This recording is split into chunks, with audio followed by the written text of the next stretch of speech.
తరతరాలుగా తరగని స్వర్ణ బంధాలు మన మానిపల్లి జ్యువెలర్స్. అందరికీ నమస్కారం.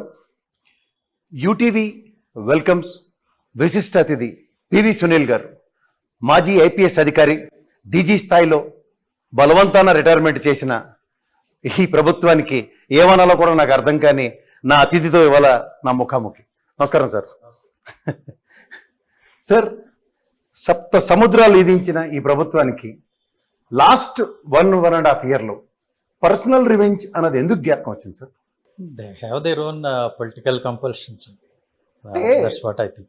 అంటే పొలిటికల్ కంపల్షన్స్ అని మీరు సింపుల్ గా బిట్ క్వశ్చన్ ఆన్సర్ ఇచ్చినట్టు ఇస్తే కాదు కదా. ఎందుకంటే యువర్ ట్రాక్ రికార్డ్, ఒక ఎస్పీ స్థాయి అధికారి గ్రే హాండ్స్ ని ఫస్ట్ లీడ్ చేసిన ఘనత మీదే. ఇవాళ మీరు దేశవ్యాప్తంగా అమిత్ షా గారు ఆపరేషన్ కగార్ అని భుజాలు కొట్టుకుంటున్న దగ్గర ఆనాడు చంద్రబాబు గారి ఆధ్వర్యంలోనే ఇంచుమించు కగార్ కన్నా ధీటుగా, అంటే నక్సలైట్లు జిల్లాల్లోనూ గ్రామాల్లోనూ ఇష్టం వచ్చినట్టు మన నెత్తికొచ్చి వాళ్ళు ఇష్టారాజ్యంగా చాలా మంది చేస్తున్న దగ్గర మీ ఆధ్వర్యంలో దాన్ని నియంత్రించిన విధానం చూస్తే, అలాగే మీ ఫస్ట్ పోస్టింగ్ పులివెందుల్లో ఉమేష్ చంద్ర గారి కింద మీరు ఏసీపీ కింద పనిచేసిన తీరులో ఫ్యాక్షన్ నిర్మూలించిన తీరు చూస్తే, సో ఇవన్నీ మీకు కొలబద్దలుగా ఉన్న మిమ్మల్ని లాస్ట్ 1.5 ఇయర్లో ఇట్స్ క్వైట్ రెడిక్యులస్ అని మాకు అనిపిస్తుంది. Yeah, it's ridiculous and unfortunate. There is no doubt about it. So it's not at all unfortunate అని నేనైతే దాన్ని తృణప్రాయంగా తీయలేను సార్. ఎందుకంటే ఒక పోలీస్ విధులు ఆటంకం కలిగించడం, నాలుగు వాడు ఏం చేస్తే మీరు ఎలా తోలు తీస్తారో నాకు తెలియదు, కానీ పొలిటికల్ కంపల్షన్స్ లో మీ విధులకు ఆటంకం కలిగిస్తుంటే మీకు ఏ వ్యవస్థ ప్రొటెక్షన్కి రాదు సార్? See, అంటే మనకి ఏంటంటే fortunately are unfortunately government is omnipotent. అంటే రాజ్యం తలుచుకుంటే ఏదైనా చేయగలుగుతుంది. అక్కడ రైట్ రాంగ్ అనేది ఏముండదు. ఇప్పుడు ఫర్ ఎగ్జాంపుల్ ప్రొఫెసర్ సాయిబాబా గారిని తీసుకోండి. ఆయన అవిటివాడు, వీల్ చైర్లో ఉంటాడు, కదలలేడు. అట్లాంటి వాడు చాలా ప్రమాదకారి అని ప్రభుత్వం వ్యవస్థ నమ్మి తీసుకెళ్లి జైల్లో పడేసింది. ఆయన జేఎన్యూలో professor, is not an ordinary person. మరి అవిటివాడు ఒక విద్య బోధించేటువంటి విద్యాచార్యుడు, ప్రొఫెసరు, మరి అలాంటి వాడిని అతనికి ఏ వ్యవస్థలు అతని రక్షణకు వచ్చినాయి చెప్పండి? ఏ కోర్టు అతని రక్షణకు వచ్చింది? ఫైనల్గా అవే కోర్టులు సాయిబాబా ఏ తప్పు చేయలేదు, అతని మీద ఆధారాలు లేవని చెప్పేప్పటికీ అతని జీవితం అయిపోయింది, చనిపోయాడు. రైట్. అలాగే మాయావతి గారి మీద సిబిఐ రైడ్ చేసి కేసులు పెట్టి ఆవిడ అవినీతి పరురాలని ప్రచారం చేసి 10 ఏళ్ల తర్వాత కోర్టులు ఆవిడని డిశ్చార్జ్ చేసినాయి. ఆవిడ అవినీతి చేసిందని చెప్పడానికి ఎలాంటి ఆధారాలు లేవని చెప్పి. మీ మీద కూడా ముద్ర మాత్రమే కదా సార్, ఆరోపణలు ఆరోపణలు అందులో నా మీద ఉన్నాయి ఏంటంటే ఓన్లీ రఘురామకృష్ణరాజు గారిని ఏదో కస్టడీలో అనేది ఒకటే నా మీద ఉన్నది, ప్రధానమైంది. వెహికల్ మార్చారని ఒక అభియోగం ఉంది, అది నిజమా అబద్ధం? ఏదండి? ఆయన వెహికల్ మీద తీసుకెళ్తున్న దగ్గర టోల్ గేట్ లో ఆయన్ని వెహికల్ మార్చి ప్రైవేట్ గెస్ట్ హౌస్ కి తీసుకెళ్లి మీ సైన్యంతో బెదిరించారు అంటే రఘురామకృష్ణ ఆయన చిన్న మనిషి ఏంటండి వెహికల్ మార్చేదని?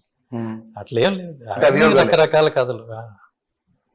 అంటే అభియోగాలను మీరు అలా తప్పించడమే తప్ప శిక్ష మీకు 1.5 ఇయర్ మీరు పనిష్మెంట్ క్లాస్ లో ఉన్నారు మీరు. ఎందుకు రిస్క్? ఇప్పుడు మీరు సాయిబాబా గారి విషయంలో గౌరవ కోర్టు లాస్ట్ ప్రతిస్పందించింది, మీ విషయంలో ఎవరు ప్రతిస్పందించారు? చెప్పాను కదండి, ఇప్పుడు స్టేట్ అనేది ఓమ్నిపోటెంట్. ప్రభుత్వం తలుచుకుంటే ఏదైనా చేయగలదు. ప్రభుత్వం ముందు వ్యక్తి ఎంత? అంటే ఒక ఇంపార్టెంట్ ఆఫీసర్ అయినా, బ్యూరోక్రాట్ అయినా. బ్యూరోక్రాట్ కాబట్టి నేను ఇంకా వల్నరబుల్, బికాజ్ నేను ఇంకా వాళ్ళ రూల్స్ ఫ్రేమ్ లో ఉన్నాను కదా మొన్నటి దాకా, ఒక 2 మాసాల వరకు. కాబట్టి వాడు కూర్చోవంటే కూర్చోవాలి, నుంచోవంటే నుంచోవాలి కదా. అంటే కాకపోతే సాయిబాబా గారి లాగా మీకు ట్రీట్మెంట్ ఉందా? అట్లా కాకపోవచ్చు, బట్ అంటే అన్ఫేర్ గా ఉండటానికి రకరకాల పద్ధతులు కదా. అందులో ఒక పద్ధతి నాది, ఇంకో పద్ధతి సాయిబాబా గారు. ఇద్దరు అనుభవించారు. అవును.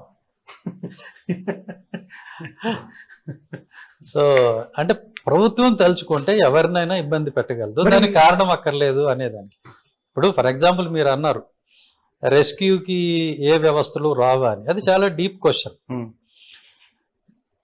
ఎట్లా అంటే ఇప్పుడు ఇంకా ఇంకోటి చెప్పండి సార్, మాకు police department is an independent authority అని మేము చదువుకున్నాం. ఇండిపెండెంట్ అథారిటీ ఇష్యూస్ లో పొలిటికల్ కంపల్షన్స్ ఎందుకు వస్తున్నాయి? అంటే ఇవన్నీ గ్రాప్ చేసుకుంటూ పోయారండి ఇలా. ఇప్పుడు పొలిటీషియన్ రోల్ ఏంటి? ఉమ్, పాలసీ మేకింగ్, ఉమ్, అంతే కదా. అవును. ఇప్పుడు అది పోయి ఆ ఊళ్ళో సారా కొట్టు పెట్టాలా లేదా అనేది కూడా ఇప్పుడు పొలిటీషియనే డిసైడ్ చేసే పరిస్థితికి వచ్చారు కదా. కేసు కట్టాలా లేదా, ఈ మధ్య కొత్తగా వింటున్నాం ఎక్కడైనా రిజిస్ట్రేషన్ జరగాలా లేదా అనేది కూడా వాళ్ళే డిసైడ్ చేసి ఈ ప్రాపర్టీ ఇతనికి ఇంతకు అమ్మాలి అని అంటే ఇంత నాకు ఇవ్వాలి అనే దాకా వచ్చారు. మరి అక్కడ అథారిటీస్ independent అన్ని ఎక్కడ role ఉన్నాయండి అవి? అక్కడ independent role of police department ఉండదా సార్? ఇండిపెండెంట్ అంటే ఎట్లా ఉంటుంది అని అంటే ప్రజలు నమ్మకంతో ప్రభుత్వాన్ని ఎన్నుకుంటారు. ఉమ్, ఆ నమ్మకానికి సరిపడగా ప్రభుత్వం వాళ్ళని పరిపాలించాలి, ఉమ్, రైట్. దీనికి బౌండరీస్ ఏముంటాయి? ప్రజలు నమ్ముతారు, నమ్మి మీరు మంచి పరిపాలన ఇవ్వండి అని వాళ్ళని అక్కడ పెడతారు. ఉమ్, ఇచ్చిన తర్వాత వాళ్ళ అధికారాన్ని ఉపయోగించుకోవచ్చు, సద్వినియోగం చేయొచ్చు, దుర్వినియోగం చేయొచ్చు. ఉమ్, ఓకే, అధికారం అనేది ఒక కత్తి లాంటిది. దాంతో పళ్ళు కోయొచ్చు, పీక కోయొచ్చు, ఎట్లయినా వాడచ్చు, మంచికి వాడచ్చు, చెడుకు వాడచ్చు, ఉమ్, రైట్. అదే కత్తి మీరు ఒక సర్జన్కి ఇస్తే సర్జరీ చేస్తాడు, హంతకుడికి ఇస్తే హత్య చేస్తాడు. ఉమ్, అంటే ప్రభుత్వం ఇతను మంచి సర్జను అని నమ్మి వాళ్ళకి అధికారం ఇచ్చినప్పుడు ఉమ్, దాన్ని వాళ్ళు ఎట్లా పడితే అట్లా వాడితే దానికి వ్యవస్థలు ఏం చేస్తాయి? నా ఇష్యూలోనే మీరు అన్నదానికి సమాధానం చాలా మంది అన్నారు, ఏమని మీరు క్యాట్కి ఎందుకు వెళ్ళలేదు, క్యాట్కి వెళ్ళొచ్చు కదా అది ఇది అని. అంటే లేమ్యాన్కి ఎట్లా ఉంటుందంటే కోర్టుకి వెళ్తే న్యాయం జరుగుతుందేమో అని అనుమానంలో ఉంటాడు. ఉమ్, బట్ వ్యవస్థలో ఏం జరుగుతుందో తెలిసిన వాళ్ళకి కోర్టుకి వెళ్తే ఏం జరుగుతుందో తెలుసు, ఉమ్, కాబట్టి ఆ సాహసం చేయరు త్వరగా.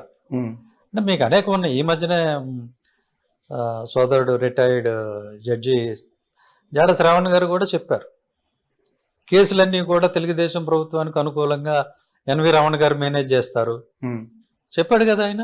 ఉమ్. ఆయన జ్యుడిషియరీలో ఉన్నాడు, ఆయనకి తెలుసు కాబట్టి మేనేజ్మెంట్ వ్యవహారం ఎలా ఉంటుందో ఆయన చెప్పాడు. మరి అప్పుడు మీరు ఇంకో పేరు చెప్తారా అతను మీ పోలీస్ డిపార్ట్మెంట్ లో? అంటే జడ శ్రవణ్ గారు, జస్టిస్ శ్రవణ్ గారు పేరు చెప్పారు కాబట్టి ఓకే, మీరు ఇలా పోలీస్ డిపార్ట్మెంట్ ఇలా మేనేజ్ చేసి షో కింగ్ మేకర్ ఒకడు ఉన్నాడని చెప్పగలరా మీరు? నాకు తెలియదు బట్ ఉన్నారు. ఇప్పుడు నేను మీ విషయంలో ఒకటి అంటే చెప్తా నా సార్. ఇష్యూలోనే ఇప్పుడు ఆ పిటిషన్ ని విచారణకు రాకుండా ఆఖరి రోజు వరకు ఆపారు. ఉమ్, ఓకే, ఉమ్, ఇంకో విషయం జనాలకి తెలియంది ఏంటి అని అంటే రిపోర్ట్ కాంది ఉమ్, ఏంటి అంటే దానిలో విఎస్కే కౌముది అని ఆయన మొదట కేసు అంతా విన్నాడు, ఉమ్, ఆయన ట్రిబ్యునల్లో మెంబర్. అవును. సో ఆయన లాస్ట్ డే జడ్జిమెంట్ వస్తుందనగా సడన్ గా సెలవు పెట్టి వెళ్ళిపోయాడు. ఇవన్నీ ఊరికినే జరుగుతాయా? ఉమ్. సో వేరే కొత్త మెంబర్ ఎవరో వచ్చి వాళ్ళు జడ్జిమెంట్ ఇచ్చారు. ఇది రఘురామకృష్ణరాజు గారి అభియోగమేనండి? ఇంకేమైనా అయితే అదర్ దాన్ దిస్ మీకు సంబంధించిన క్రెడిట్ కార్డులు ఏమైనా ఉన్నాయా పోలీస్ ఇప్పుడు డిపార్ట్మెంట్? దానికి తలా తోకలేదండి, కక్ష సాధింపుకి ఇంకా అడ్డేముంది? ఇప్పుడు రావణ మీద ఉపా కేసు పెట్టినట్టు సస్పెండ్ ఎందుకు చేశాడు నన్ను? నేను అనుమతి లేకుండా విదేశాలకు వెళ్ళొచ్చానని పెట్టాడు. ఉమ్, నేను రైట్ ఇన్ఫర్మేషన్ యాక్ట్లో తీసుకున్నప్పుడు ఒక 8 మంది అధికారులు అనేక సార్లు um, without any permission um, and leave పోయించిన తర్వాత రాటిఫై చేశారు ఉమ్, ఇదే ప్రభుత్వం. ఉమ్, ఓకే, సో ఆ గ్రౌండ్స్ మీద చేశారు.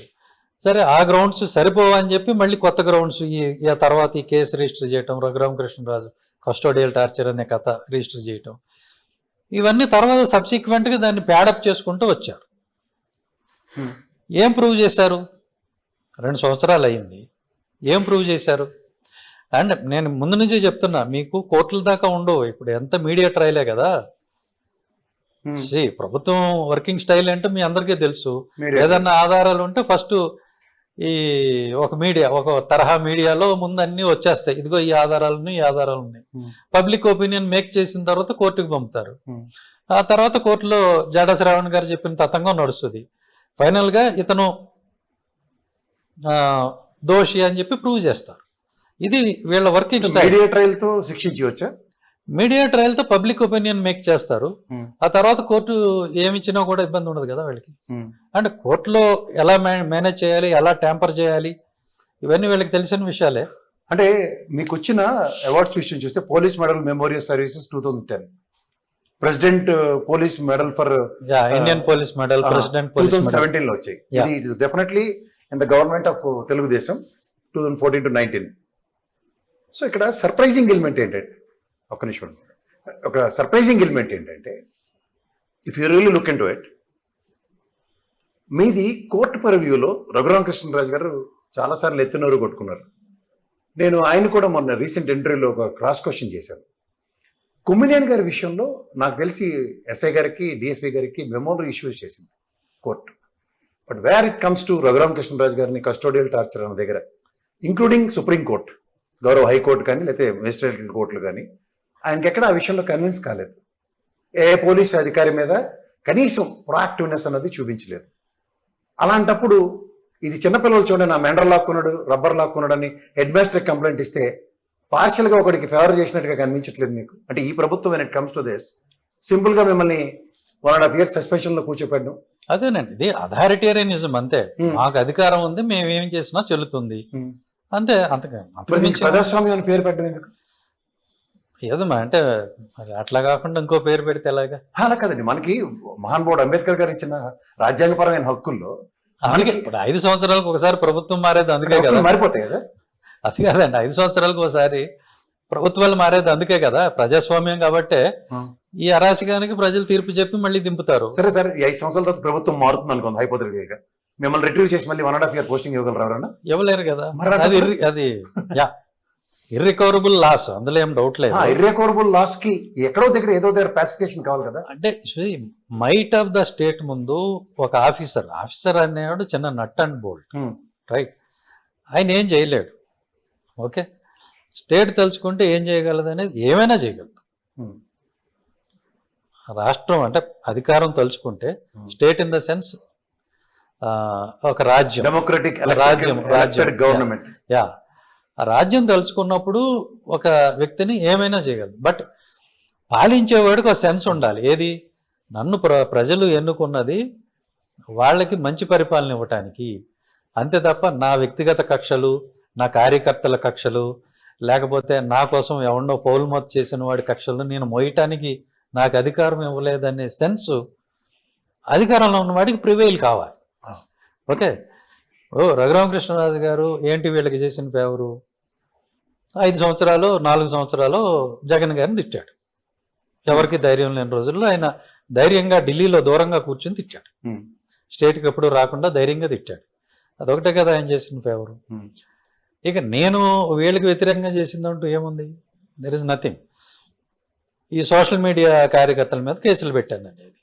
అంటే కాలర్ తీసుకున్న తర్వాత సంతోష్ కుమార్ గారు హైదరాబాద్ నుంచి. సార్, మీరు ప్రశ్న సూటిగా సునీల్ సార్ ఏమడగలో అడగండి సార్. హలో సార్, మీరు అడగండి సంతోష్ గారు. సార్ సార్ ఏం అడగడం ఏం లేదు సార్. యాక్చువల్గా సునీల్ సార్, ఆమె ఫాలోవర్ ఆఫ్ యూ. నేను మిమ్మల్ని చాలా కాలం నుంచే ఫాలో చేస్తున్నాను. హలో, చెప్పండి, వినపడుతుందండి. Sir sir thank you. అయితే సార్, యాక్చువల్గా మీరు మన ఏముంది కదా సార్, అంబేద్కర్ ఇండియా నేషన్ ఉంది కదా, దాని తరఫున మన ఎస్సీ సోదరుల వరకు అవేర్నెస్ ఇవ్వడం కానీ, వాళ్ళకి సంబంధించిన కార్యక్రమాలు చేపట్టడం కానీ కూడా నేను ఫాలో అవుతున్నాను సార్ యాక్చువల్గా. అయితే సార్ ఇక్కడ జస్ట్ ఏంటంటే నా థాట్ ఏంటంటే, ఇప్పుడు మరి ఏదో మన దళిత వాడలు అదేదో మనం చెప్పుకుంటూ వస్తున్నాం కదా సార్ మనం. అంటే అది ఎంతవరకు ఆచరణ సాధ్యం అనేది అయితే అంటే నా ఊహకి అందరూ లేదు. అదొకటి. ఇంకోటి ఏంటంటే సార్, ఇప్పుడు ఐపీఎస్ అనేది చాలా అంటే ఇండియాలోని అతిపెద్ద సర్వీసెస్ సార్, ఉద్యోగి సార్ ఐపీఎస్ అంటే. కాబట్టి నేనేమంటున్నానంటే, ఒక ఈ దళితులకు సంబంధించినటువంటి ఇష్యూ మీద రైట్ చేస్తూ వాళ్ళతో పోరాడుతూనే మిగిలిన ఇష్యూస్ మీద కూడా మీరు కొంచెం కాన్సన్ట్రేట్ చేస్తే వాళ్ళకు కూడా లాభం జరుగుతుంది కదా.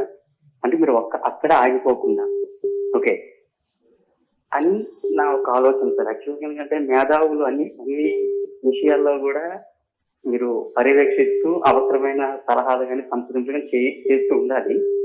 ఇది నా యొక్క ఆలోచన.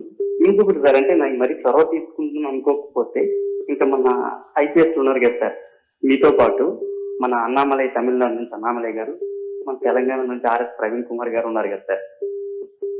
ఇంచుమించు ముగ్గురు కూడా ఆల్మోస్ట్ ఒకేసారి బయటకు వచ్చిన వాళ్ళే. కాబట్టి మీ ముగ్గురు కలిసి ఒక వేదిక పై నుంచి ఎందుకు పోరాడకూడదు ఏ విషయం పైన అయినా అని నా ఆలోచన. ఓకే సార్, సమాధానం చెప్తారు సార్, వినండి. మొదటి ప్రశ్న మంచి ప్రశ్న వేశారు, చాలా థ్యాంక్స్ అండి. దళితవాడ పంచాయతీ అనేది ఖచ్చితంగా ఆచరణ సాధ్యం. నేను చాలా వీడియోలు ఈ మధ్యన మా యూట్యూబ్ ఛానల్స్లో నా పర్సనల్ దాంట్లో, తర్వాత ఇన్స్టాగ్రామ్ అకౌంట్, నా పర్సనల్ ఇన్స్టాగ్రామ్ అకౌంట్లో అన్నింటిలో పెట్టాము ఆ సబ్జెక్టు. మీరు ఒకసారి చూస్తే మీకు అర్థం అవుతుంది. పంచాయతీరాజ్ యాక్ట్ ప్రకారం అది చాలా ఫీజిబుల్ అండి. ఏ ఏరియానైనా సరే ఒక పంచాయతీ కింద డిక్లేర్ చేసే అధికారం పంచాయతీరాజ్ యాక్ట్ ప్రకారం కమిషనర్ పంచాయతీరాజ్కి ఉంది. It is as simple as that. దానికోసం రాజ్యాంగ సవరణ అక్కర్లేదు, అసెంబ్లీలో తీర్మానం అక్కర్లేదు, చట్టానికి సవరణ కూడా అక్కర్లేదు. సో దళిత వాళ్ళన్నింటినీ తీసుకొచ్చి పంచాయతీలకు ఏర్పాటు చేసి ఇక్కడ ఓన్లీ ఎస్సీసే కంటెస్ట్ చేయాలి, కాంట్రాక్ట్ వర్క్స్ కానీ ఇవి కూడా వాళ్ళకి ఇవ్వాలని ఒక ఆదేశం ఇవ్వచ్చు. అది ఆల్రెడీ లంబాడీ తాండాలని తెలంగాణలో పంచాయతీలుగా చేసి 10 సంవత్సరాలు అయింది. వాళ్ళు మీకు ఇంకో విషయం ఏంటంటే భారతదేశంలోనే ఉత్తమ పంచాయతీగా ఎన్నికైంది ఒక లంబాడీ తాండా పంచాయతీ. ఓకే, సో పంచాయతీ వల్ల అంత ఉపయోగం ఉంది. నేను ఈ మధ్యన ఒక ఆర్టికల్ చదివాను, పంచాయతీ వల్ల ఎంత మేలు జరిగిందనేది. గవర్నమెంట్ స్కూల్కి మొత్తం పిల్లలందరూ వచ్చే విధంగా ఒక సర్పంచ్ చొరవ తీసుకున్నాడు. అలాగే ఆ ఊళ్ళో డీజే సౌండ్లు వినపడకూడదని చెప్పి శ్రీకాకుళం దగ్గర ఒక పంచాయతీ తీర్మానం చేసింది. వీటి వల్ల ఇది అవుతుంది. ఇంకొక చోట ఎవరు కూడా ఒకళ్ళనొకళ్ళు బ్యాడ్ వర్డ్స్తో దూషించుకోకూడదు, వదంతులు వ్యాప్తి చేయకూడదని ఒక పంచాయతీ తీర్మానం చేసి అమలు చేస్తూ ఉంది. ఇంకో చోట వితంతువులకి ఎలాంటి వివక్ష చూపించకుండా అన్ని మర్యాదలు ఇవ్వాలి, బొట్టు పెట్టుకొని ఇవ్వాలి అని చెప్పి ఒక పంచాయతీ తీర్మానం చేసి అమలు చేస్తుంది. మన ఊళ్ళో కులం ప్రస్తావన ఉండకూడదని తీర్మానం చేసి ఒక పంచాయతీ అమలు చేస్తుంది. ఇవన్నీ కూడా మా వాటిలో ఉన్నాయి, మీ దగ్గర డీటెయిల్స్ అన్నీ కూడా ఉన్నాయి. కాబట్టి ఒక పంచాయతీ తలుచుకుంటే ఎంత చేయగలదు, ఏం చేయగలదు అనే దానికి ఇవన్నీ ఉదాహరణ. ఆచరణ సాధ్యమా అని అంటే ఖచ్చితంగా ఆచరణ సాధ్యమే. లంబాడీ తాండాలు ఏ చట్టం ప్రకారం అయితే ఏర్పాటైనాయో అదే పంచాయతీరాజ్ చట్టం ప్రకారం దళితవాడలను కూడా పంచాయతీలు చేసుకోవాల్సిందే. చేసుకుంటే తప్ప మాకు ఇది కావాలి అది కావాలని ప్రతిరోజు అడుక్కునే స్థితి నుంచి, యాచించే స్థితి నుంచి దళితులు తమని తాము పరిపాలించుకునేటువంటి ఆత్మగౌరవంతో ఉన్నటువంటి పాలన రాదు. ఎప్పటికీ మేము 80 సంవత్సరాలు అయిపోయింది స్వాతంత్రం వచ్చి, ఇప్పటికి కూడా మేము పోయి ఊళ్ళో ఒక రెడ్డి గారినో చౌదరి గారినో ఇంకొక ఆయనో మేము ఎందుకు అడుక్కోవాలి? ఆ ఆలోచనలోంచి వచ్చిందే దళితవాడ పంచాయతీ. మా ఆత్మగౌరవానికి సంబంధించిన ఇష్యూ. అభివృద్ధి అనేది తర్వాత, ముందు మా ఆత్మగౌరవం, మా ఆత్మాభిమానం. మేమెందుకు ప్రతిదానికి ఇంకొకరిని యాచించాలి, మేమెందుకు అడగాలి? మా వాడ విడిగా ఉంది, మా వాడని మేము డెవలప్ చేసుకుంటాం. అట్లాగే సబ్ కంపోనెంట్ ప్లాన్ ఉంది, మాకు 20,000 కోట్లు ప్రతి సంవత్సరం బడ్జెట్లో ఉంటాయి. ఆంధ్రలో 20,000 కోట్లు, తెలంగాణలో 20,000 కోట్లు. ఇప్పుడు 1,60,000 కోట్లు రిలీజ్ చేశారు, ₹1 ఖర్చు అవ్వలేదు మా మీద. సో మా నిధుల్ని మా పేటలకు మళ్లించుకుందామనే ఆలోచన ఇది. ఇప్పుడు ఎస్సీ ఎస్టీ రిజర్వ్డ్ కాన్స్టిట్యున్సీస్ ఉంటాయి కదా సార్, వాటి దగ్గర కూడా మీకు పంచాయతీలు ఆ విధంగా లేవా సార్? రిజర్వ్డ్ అంటే ఏంటండి, అక్కడ ఎవరిని పెడతారు? వాళ్ళ డ్రైవర్ని, పాలేరుని, వాళ్ళనే కదా పెట్టేది. ఇప్పుడు ఇంతమంది ఎమ్మెల్యేలు ఉన్నారు, సరే పంచాయతీ సర్పంచ్ దాకా ఎందుకు? ఎంతమంది ఎమ్మెల్యేలు ఉన్నారు? 29 మంది రిజర్వ్డ్ ఎమ్మెల్యేలు ఉన్నారు. మొన్న రెసిడెన్షియల్ స్కూల్స్ అన్యాయంగా అర్ధాంతరంగా విద్యా సంవత్సరం మధ్యలో 3 రెసిడెన్షియల్ స్కూల్స్ మూసేశారు. కోట, నెల్లూరు జిల్లా కోటలో, అలాగే తాడికొండ గుంటూరు జిల్లాలో, అట్లానే మేఘాద్రిగడ్డ విశాఖపట్నంలో నేను రేపు వెళ్తున్నా. ఈ 3 చోట్ల మూసేస్తే 2,000 మంది విద్యార్థుల్ని పక్కనే ఉన్నటువంటి వేరే గురుకుల పాఠశాలకి అక్రమంగా తరలించారు. సో దాంతో ఒక క్లాస్ రూమ్లో 100 మంది కూర్చోవలసిన పరిస్థితి, ఒక వాష్రూమ్కి, ఒక టాయిలెట్కి 60-70 మంది వెళ్ళాల్సిన పరిస్థితి. అంటే పొద్దున్నే లేచి 70 మంది ఆ టాయిలెట్ యూజ్ చేసుకుని అప్పుడు స్కూల్కి వెళ్ళాలంటే ఎంత పొద్దున్నే లేగాలి? వాళ్ళకి పడుకోవడానికి ప్లేస్ లేదు. కొత్త విద్యార్థులు రావడంతో బల్లలు సరిపోక కొత్త విద్యార్థుల కింద, పాత విద్యార్థులు పైన కూర్చుంటున్నారు. దీనివల్ల కొత్త విద్యార్థులే కాదు, పాత విద్యార్థులు కూడా వాళ్ళ రిసోర్సెస్ మీద లోడ్ పెరిగి వీళ్ళు 2,000, వాళ్ళు 2,000, 4,000 మంది పిల్లల జీవితాలు ఇబ్బంది పడుతున్నాయి, నాశనం అయిపోతున్నాయి. ఒక్క ఎమ్మెల్యే మాట్లాడాడండి, పాశం సునీల్ కుమార్ మాట్లాడాడు. నేను కోటా వెళ్ళి అక్కడ ఒక రోజంతా ఉండి అక్కడ ధర్నా చేసి ఆ ఇష్యూ రైజ్ చేశాను. ఆయన ఒక్కడు ధైర్యంగా ముందుకు వచ్చి మాట్లాడాడు. మరి మిగతా వాళ్ళు ఏమైపోయారండి? 29 మంది మాట్లాడచ్చు కదా ఇష్యూ, ఓన్లీ ఆయన ఎందుకు మాట్లాడాలి? అంటే రిజర్వ్డ్ విషయ పరిజ్ఞానం ఉందండి, చదువుకున్న వాళ్ళు ఉన్నారు, వాళ్ళకి నోరు విప్పే స్వాతంత్ర్యం లేదు. రిజర్వ్డ్ సీట్లో నెగ్గిన వాడు నోరు తెరవలేడు, ఎంపీ కానీ ఎమ్మెల్యే కానీ. మీరు ఎక్కడైనా చూడండి, మొత్తం పార్లమెంట్ రికార్డులు తీయండి. మరి రాజకీయ చైతన్యం అనేది ఎప్పటికి వస్తుంది సార్? నేను చెప్తాను, ఇది ఈ రిజర్వ్డ్ కోటాలో ఎంపికైన ఎమ్మెల్యేలు ఎంపీల జాతకం చరిత్ర తీయండి. వీళ్ళు పార్లమెంట్ లో లెగిసి ఎంతసేపు మాట్లాడారు, అందులో దళిత క్వశ్చన్ ఏంటి, దళితులకు సంబంధించిన ఏ ఇష్యూ ఎంతసేపు మాట్లాడారు, రికార్డు తీసి చూపించమండి. ఎందుకు SC/ST సప్లైలు యూటిలైజేషన్ జరగట్లేదు, దాని మీద క్వశ్చన్ ఇవ్వాలి కదా. దేని గురించి మాట్లాడరండి, దేని గురించి మాట్లాడలేరు. వాళ్ళ యజమాని చెప్తాడు. మన రాష్ట్రంలో 2 ప్రైవేట్ లిమిటెడ్ కంపెనీస్ లాంటి పార్టీలు ఉన్నాయి. ఒకటి Chowdary Kamma private limited company party Telugu Desam, ఇంకోటి Reddy private limited company YSRCP. మన నా ఎస్సీలు నా బీసీలు అన్నాడైనా ఇది బీసీ పునాదుల మీద ఏర్పడిన పార్టీ అంటారు. ఇప్పుడు 100 చెప్తారండి. ఇప్పుడు ఇదేమిటి, దీన్ని ఏమంటారు, జిందా తిలిస్మాత్ ఉంటుంది, క్యాన్సర్ దగ్గర నుంచి జలుబు దాకా అన్ని తగ్గిస్తుంది అని చెప్తాడు. మీరు నమ్ముతారా? నమ్మాలి, మీరు చెప్పిన దాని నమ్మాలి. మీరే నమ్మి మోసపోయారు. ఇవన్నీ మార్కెటింగ్ అండి. ఇప్పుడు కాంగ్రెస్ పార్టీకి కట్టు బానిసల్లాగా ఓట్లు వేశారు. ఒక ఎస్సీ అన్న చీఫ్ మినిస్టర్ అయ్యాడు, ఒక దామోదరం సంజీవయ్య పేరు చెప్పుకోవటం, అంతే కదా. 2 ఏళ్ళు, ఆ 2 ఏళ్లలో ఆయన అద్భుతాలు చేశాడు. మరి ఇంత గంపగుత్తుగా ఓట్లు వేసినందుకు వీళ్ళు ముఖ్యమంత్రులే కాలేకపోయారు. ఓకే, సో ఇవి ఉన్నాయి 2 ప్రైవేట్ లిమిటెడ్ కంపెనీలు మన రాష్ట్రంలో కానీ దేశంలో. Excellent question sir.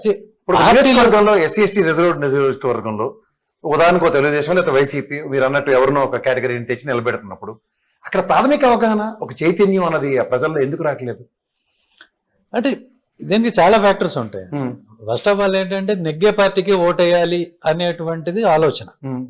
దాంతో అందరూ కులాలన్నీ కూడా ఇటు అటు అగ్రిగేట్ అయిపోవటం, అది పెద్ద ప్రాబ్లం. మరి ఇంకెప్పటికి చైతన్యం వస్తుంది సార్? వస్తుందండి, డెఫినెట్ గా వస్తుంది. రాబట్టే మాయావతి గారు చీఫ్ మినిస్టర్ అయ్యారు, తర్వాత ఇప్పుడు విజయ్ అయ్యాడు. అట్లా వస్తుంది డెఫినెట్ గా. అంటే మనం పని చేస్తూ ఉంటే దెబ్బలు తగులుతాయి, బట్ లేచి నిలబడతాం, ఖచ్చితంగా జరుగుతుంది. ప్రయత్నం అయితే ఆపకూడదు. ప్రయత్నం ఆగిపోతేనే ఓటమి, ప్రయత్నం అయితే ఆగకూడదు. దళితుల్లో చైతన్యం వచ్చింది కాబట్టే, ఫర్ ఎగ్జాంపుల్ ఆత్మకూరు అని నెల్లూరు జిల్లాలో ఒక నియోజకవర్గం ఉంది. అక్కడ ఎన్నిక జరిగింది, బై ఎలక్షన్. ఎవరో ఒక మేకపాటి అని ఎవరో చనిపోతే, నాకు తెలియదు, మా కార్యకర్త ఒక ఆయన నా ఫోటో పెట్టుకుని పోటీ చేశాడు. నాకు తెలియదు, నాకు ఆయన ఇన్ఫార్మ్ చేయలేదు, నన్ను పిలవలేదు. నేను అప్పుడు ఇంకా సర్వీస్లో ఉన్నాను కాబట్టి ఎందుకులే అన్న ఇబ్బంది పెట్టడం అని ఆయన నిలబడ్డాడు. ఆయనకి ఒక 6,000 ఓట్లు పైన వచ్చినాయి. సో చాలా మంది కన్నా బెటర్, ఆయనకి 5,000 వచ్చినాయి. సో అలాగే శ్రీకాకుళం జిల్లాలో ఒక open panchayat, open category panchayat, not reserve, అక్కడ కూడా ఏం జెండా పెట్టుకుని ఒక ఆయన పోటీ చేసి సోకాల్డ్ పెత్తందారి కులాలు వాళ్ళని ఓడించి సర్పంచ్ అయ్యాడు. ఇవన్నీ ఉన్నాయి.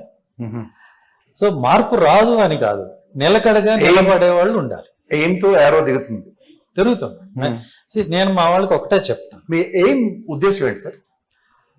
ఆత్మగౌరవం, మా సెల్ఫ్ రెస్పెక్ట్ ని మేము ప్రొటెక్ట్ చేసుకోవటం, మమ్మల్ని మేము పరిపాలించుకోవటం. 80 సంవత్సరాల్లో కూడా మహానుభావుడు రాజ్యాంగం రాసిన మన కోసం ఎంత తప్పించినా ఇప్పటికీ ఆత్మగౌరవం లేదని ఒప్పుకుంటారు మీరు? ఎక్కడుందండి? 3 గురుకులాలను మూసేస్తేనే నోరు తెరవలేని పరిస్థితుల్లో ఎమ్మెల్యేలు ఉంటాయి, ఇంకా ఆత్మగౌరవం ఎక్కడుంది? ఎక్కడుందండి? ఎందుకు ఓట్లేసినట్టు వీళ్ళందరూ? అంటే ఇంచుమించుగా మీరు ఇదే రాష్ట్రంలో సుమారుగా 80 లక్షల మంది దళిత ఓటర్లు ఓట్లేసి వీళ్ళని అసెంబ్లీకి పంపిస్తే వీళ్ళు 8 నిమిషాలు కూడా దళిత సమస్యల మీద మాట్లాడలేని పరిస్థితిలో ఉన్నారు. వీళ్ళు ఏం ఉపయోగం వీళ్ళ వల్ల? అంటే ఉదాహరణకి మీకు ఇక్కడ ఆర్ఎస్ ప్రవీణ్ కుమార్ గారు కూడా ఇంచుమించు ఇదే భావజాలంతో స్టార్ట్ చేశారు ఆయన వ్యవస్థ. తదనంతరం ఆయన బీఆర్ఎస్ తేలనే పనిచేస్తారు. మీరు కూడా is there any probability? No, first మాది ఏంటంటే దళితవాడ పంచాయతీ ఎవరు చేస్తే వాళ్ళకి మద్దతు ఇస్తామని చెప్తున్నాం. ఏముంది ఈ రోజు ఉన్న కంపల్షన్స్ లో ఓటు బ్యాంక్ కోసం ఎవరు చేసినా సరే ఈ అబద్ధపు బోటకపు ప్రామిస్లు ఇస్తారు.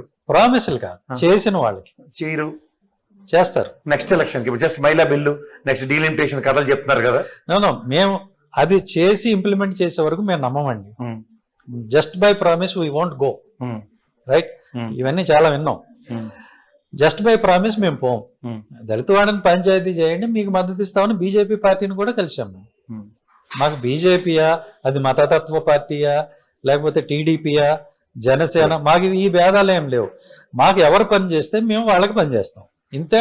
కాబట్టి ప్రశాంత్ కుమార్ గారు హైదరాబాద్ నుంచి. Sir good evening sir. Prashant Kumar గారు సునీల్ గారిని డైరెక్ట్ గా క్వశ్చన్ అడగండి. Sir hello hello hello Prashant గారు ప్లీజ్. సార్ వినిపిస్తుంది. వినిపిస్తుంది, అడగండి. వినిపిస్తుందండి. Sunil sir good evening sir. Sunil గారు సార్ ఇందాక మన వ్యవస్థల గురించి మాట్లాడినప్పుడు జుడిషియరీ గురించి చెప్పారు సార్. ఇలాగ శ్రావణ్ కుమార్ గారు జడ్జెస్ ఈవెన్ కోర్టును కూడా మేనేజ్ చేయొచ్చు అన్నారు అనే విధంగా చెప్పారు సార్. కానీ జనరల్ గా వ్యవస్థలు స్ట్రాంగ్ గా ఉంటేనే దేశం అభివృద్ధి చెందుతుంది అనేది కాన్సెప్ట్ కదా సార్.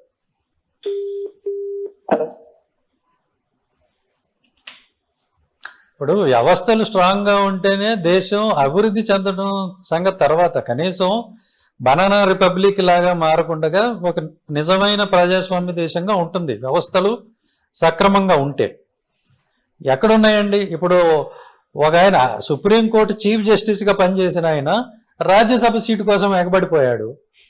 సుప్రీంకోర్టు చీఫ్ జస్టిస్ చేసి రిటైర్ అయినా రాజ్యసభకి వెళ్ళాడు కదా. అదే రామ జన్మభూమి తీర్పు ఇచ్చినందుకు. What ever. సో మనకు కనపడేది అదొకటే, కనపడకుండా ఆయన ఇచ్చిన తీర్పుల్ని, ఏ తీర్పుని మనం నమ్మగలం? ఇప్పుడు ఏ తీర్పుని మనం నమ్మగలం? అందుకనే నేను ఏం చెప్తానంటే, ముందు ఆ సమాజంలో ఆ క్వాలిటీ ఉండాలి, వ్యక్తుల్లో ఆ క్వాలిటీస్ ఉండాలి. అంటే వ్యక్తులు ఎలాగో qualities are individual characters sir. వ్యవస్థ మనకు రాజ్యాంగ పరంగా, ఉదాహరణకి ఎలక్షన్ కమిషన్ కానీ, న్యాయ వ్యవస్థ కానీ, పోలీస్ వ్యవస్థ కానీ, మీరు కొన్ని వ్యవస్థలకి స్వతంత్ర ప్రతిపత్తి ఉండి కూడా స్వతంత్రంగా ఎందుకు వ్యవహరించట్లేదు? ఇదేనండి, ఇది గ్రీడీనెస్. దాన్ని లాలస అంటారు, గ్రీడీనెస్ అంటారు. క్యారెక్టర్లెస్ ఫెలోస్ నుంచి వస్తున్న. అంతే కదా.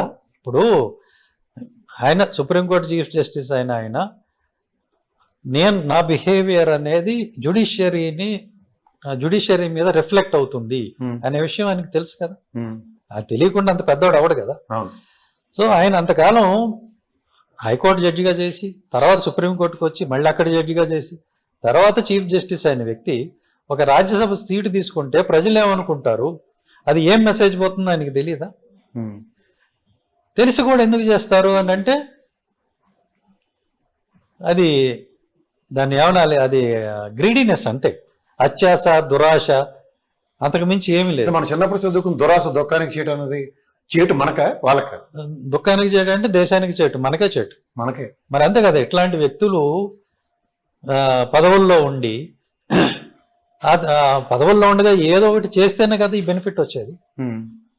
ఎందుకు ఇట్లాంటివి చేస్తున్నారు అంటే, మన సమాజం అలాంటి వ్యక్తులను తయారు చేస్తుంది. మరి ఈ సమాజ పోకడని, లేదా సమాజాన్ని నియంత్రించడం, లేదా సమాజానికి ఓ దశ అవ్వడం ఎవరి బాధ్యత? అంటే మార్పు కనపడుతుంది కదా. ఇప్పుడు మన జన్జీ వచ్చా, అది ఒక మంచి మార్పు. అంటే ఎవరికి మార్పు కదా. అంతే కదా. కులాలకి మతాలకి అతీతంగా ఒక కారణం కోసం, ఒక కాజ్ కోసం యూత్ కదలటం అనేది అది మంచి మార్పు. కనీసం వాళ్ళని చూసైనా ఈ పెద్ద పెద్ద పదవుల్లో ఉన్న వాళ్ళు నేర్చుకోవాలి. దేశం ఇక మిమ్మల్ని సహించదు. ఎలాంటి స్వార్థపూరితమైన రాజకీయాలు కానీ, స్వార్థపూరితమైన అడ్మినిస్ట్రేషన్ కానీ దేశంలో యువత సహించే పరిస్థితి లేదు. ఇది తెలుసుకోవాలి. కాలర్ ఉన్నారు సార్, సత్తార్ గారు. సార్ సునీల్ గారిని అడగండి సార్. హలో, సునీల్ గారిని అడగండి సార్. సార్ నేను శంకర్ గారు మాట్లాడుతుంది. శంకర్ గారు అడగండి సునీల్ గారు. సార్ ఫస్ట్ అండి, ఇలాంటి మన సునీల్ గారితో ఇంటర్వ్యూ తీసుకోవడం చాలా ఆనందంగా ఉంది సార్. హలో చెప్పండి, మీ క్వశ్చన్ వినిపిస్తుంది. మీ క్వశ్చన్ ఏంటో చెప్పండి ప్లీజ్. సార్ అదే సార్, మన రఘురామకృష్ణరాజు గారి గురించి మాట్లాడదామని చెప్పని, గత ప్రభుత్వంలో ఆయన అన్యాయం జరిగితే అప్పుడున్న ఆ రాష్ట్రాన్ని ఏదైతే ఆ గవర్నమెంట్ చేస్తున్న జగన్మోహన్ రెడ్డి గారిని దాని ప్రతీకారం తీసుకోవాలి కానీ, ఇలాంటి నిజాయితీపరమైన అధికారుల మీద ఇట్లా కక్ష కట్టి ఈ విధంగా ఇబ్బంది పెట్టడానికి ఒకటి సార్. క్వశ్చన్ అంటే చెప్పండి, మీ opinion. Thank you for expressing your opinion. ఇప్పుడు మీరు అన్నదానికి క్వశ్చన్ బాగానే అడిగాడు అతను. ఎందుకంటే ఒక చిన్న సబ్మిషన్ ఇస్తాను మీకు. ఉదాహరణకి ఒక పొలిటికల్ కంపల్షన్స్ లో పోలీస్ లీడ్ అవుతుంది అనుకున్న దగ్గర ఆ పొలిటికల్ కంపల్షన్స్ గురి చేస్తున్న ఆ పార్టీ అధినేతల్లో లేదా ఆనాటి ముఖ్యమంత్రుల్లో శిక్షించకుండా మీలాంటి వాళ్ళని ఎందుకు శిక్షించారు అన్నది ప్రశ్న. రీచ్ అవ్వలేరు కదా. జగన్మోహన్ రెడ్డి గారు అని చిన్నవాడా? అంటే ఎవరికైనా స్థాయిలు పెంచుకుంటే రీచ్ అవ్వలేకపోతే పిచ్చికి మీద బ్రహ్మాస్త్రాలు వేస్తారా? అంతే కదా. ఆయన ఆయన ఎట్లా రీచ్ అవ్వగలరు? చిన్నవాడైతే విజయపాల్ మాదిగా అయితే దారిన పోయేవాడు దొరుకుతాడు కాబట్టి తీసుకొచ్చి లోపల పడేస్తారు, అడిగేవాడు ఉంటుంది కాబట్టి. రావణ్ చిన్నవాడు కాబట్టి తెచ్చి లోపల పడేస్తారు. మీరు రావణ్కి సపోర్ట్ చేస్తున్నారా లేకపోతే మీరు విభేదిస్తున్నారా? రావణ్ణి సపోర్ట్ చేయటం విభేదించడం కాదు. రావణ్ తన ఒపీనియన్స్ ఎక్స్ప్రెస్ చేశాడు. ఫ్రీడమ్ ఆఫ్ ఎక్స్ప్రెషన్ నేను సపోర్ట్ చేస్తున్నాను. బూతులతో అంటే అతను బూతులు తిట్టలేదు కదా. బూతులు తిట్టడాన్ని నేను సమర్థించను డెఫినెట్ గా. అతను ఏంటంటే ఒక రియాక్షన్, వేరే వాళ్ళు తిట్టిన బూతులకి అతను రియాక్ట్ అయ్యాడు తప్ప అతను సొంతంగా తిట్టలేదు నేను చూసినంత వరకు. రైట్.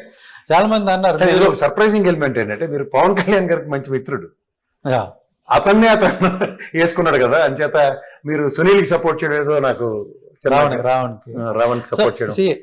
పవన్ కళ్యాణ్ గారు ఆయన ఏకంగా దాన్ని ఏమంటారు గన్ మ్యాన్ సరెండర్ చేసి ఉపా చట్టం పెట్టేదాకా తీసుకెళ్ళగలిగాడు అతను. పవన్ కళ్యాణ్ గారికి నాకు ఒక ఈక్వేషన్ ఉంది అనుకుందాం. అంటే నేను ఆయన అంటే ఒక మంచి ఒపీనియన్ ఉంది, ఆయన మంచి మిత్రుడు అని నేను అనుకుంటాను. బట్ దట్ డజంట్ మీన్ ఆయనకున్న అన్ని ఈక్వేషన్స్ కి నేను బాధ్యుడిని కాదు కదా.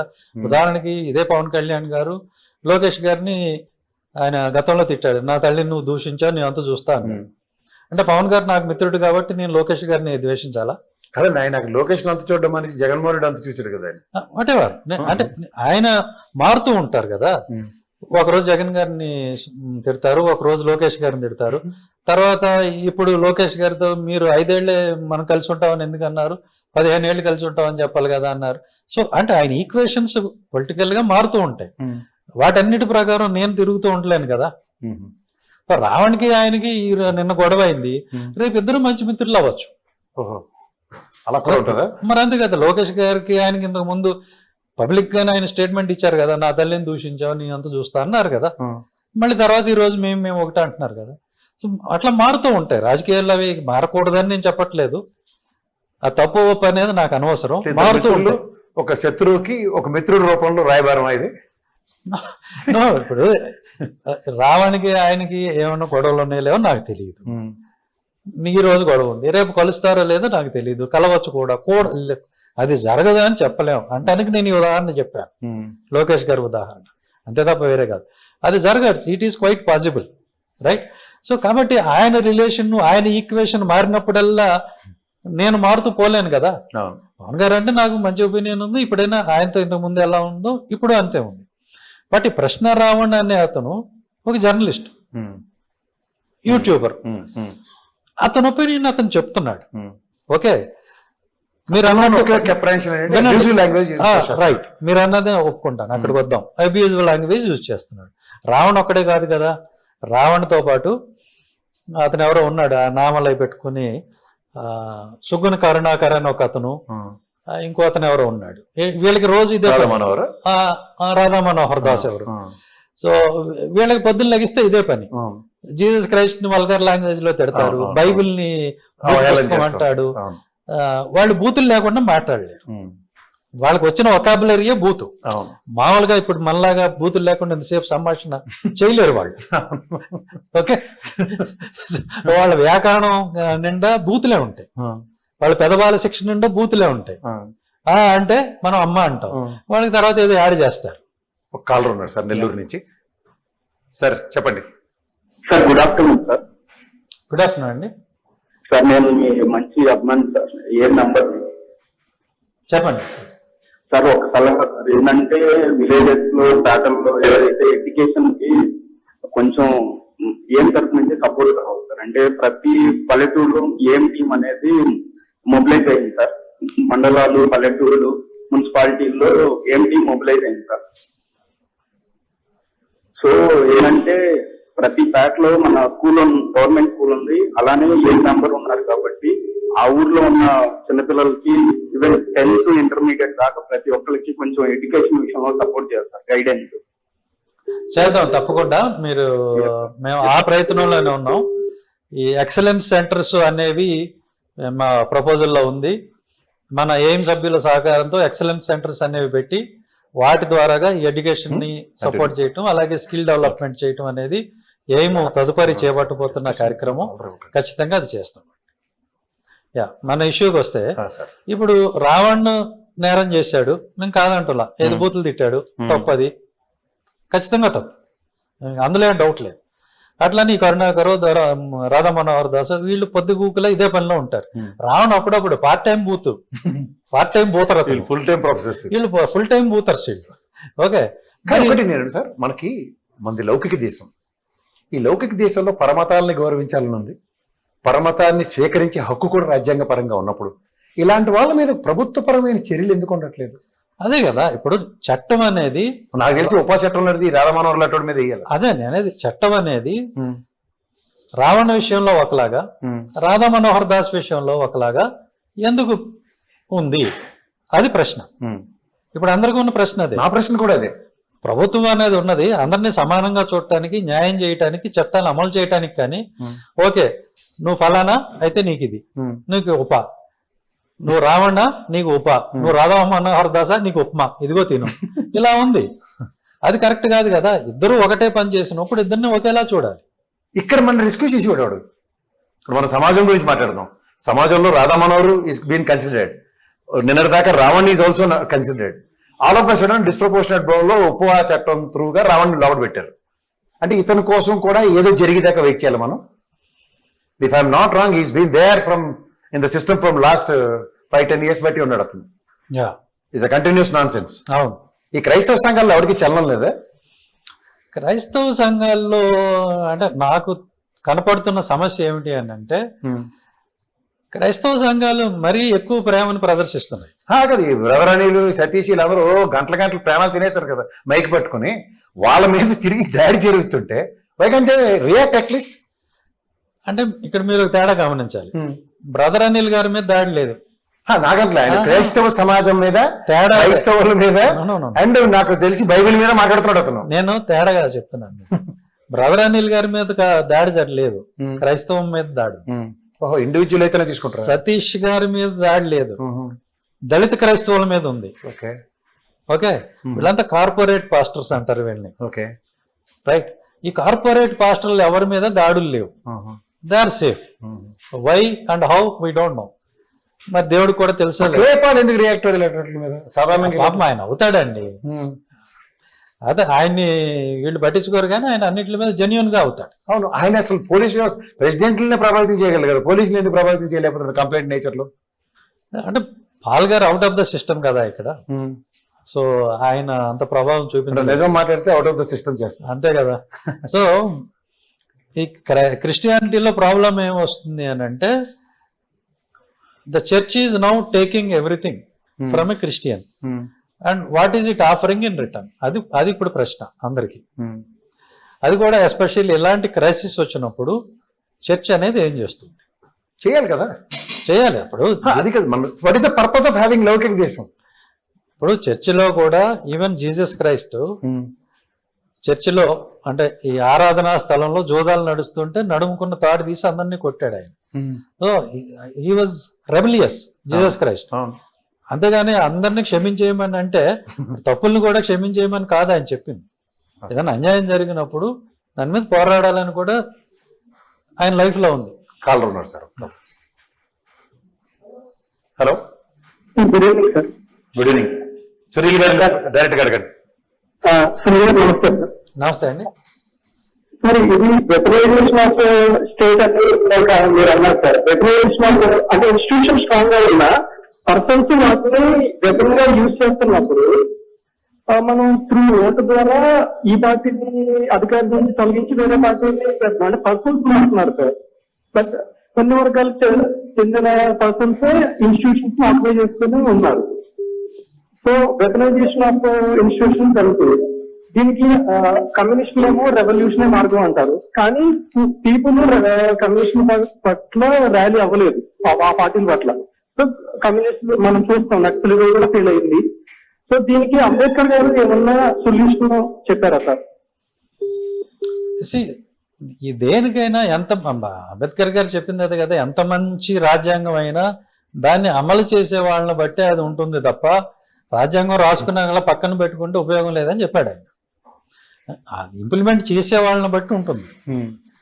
మంచి రాజ్యాంగం రాశాడు ఆయన, దాన్ని ఇంప్లిమెంట్ చేసేవాళ్ళు మనం 5 ఏళ్ళు వాళ్ళకి పవర్ ఇచ్చాము, ఏం చేస్తాము? వీళ్ళు 5 ఏళ్ళు దాన్ని మిస్యూజ్ చేస్తే ఏం చేయగలం? ఏం చేయలేము. 5 ఏళ్ల తర్వాత మళ్ళీ వాళ్ళని దింపటమే. అలాగే అంబేద్కర్ గారు ఏం చెప్తారంటే రాజ్యాధికారం సాధించలేని జాతులు నశించిపోతాయి అన్నాడు. అంటే ఇదే ఇప్పుడు ఈరోజు దళితుల మీద దాడులు జరుగుతున్నాయి, దళిత క్రైస్తవుల మీద దాడులు జరుగుతున్నాయి, ఎవరు ఆపలేకపోతున్నారు. ఎందుకని అంటే మనం రాజ్యాధికారం సాధించలేదు కాబట్టి. ఇప్పుడు SC/ST అట్రాసిటీస్ యాక్ట్ ఉంది, ఆ చట్టం ఉన్నా కూడా ప్రతి సంవత్సరం దాడులు పెరుగుతున్నాయి. ఎందుకు? రాజ్యాధికారాన్ని దళితులు ఇంకా అందుకోలేదు కాబట్టి. ఏదో ఒక స్థాయిలో అధికారాన్ని అందుకోవాలి.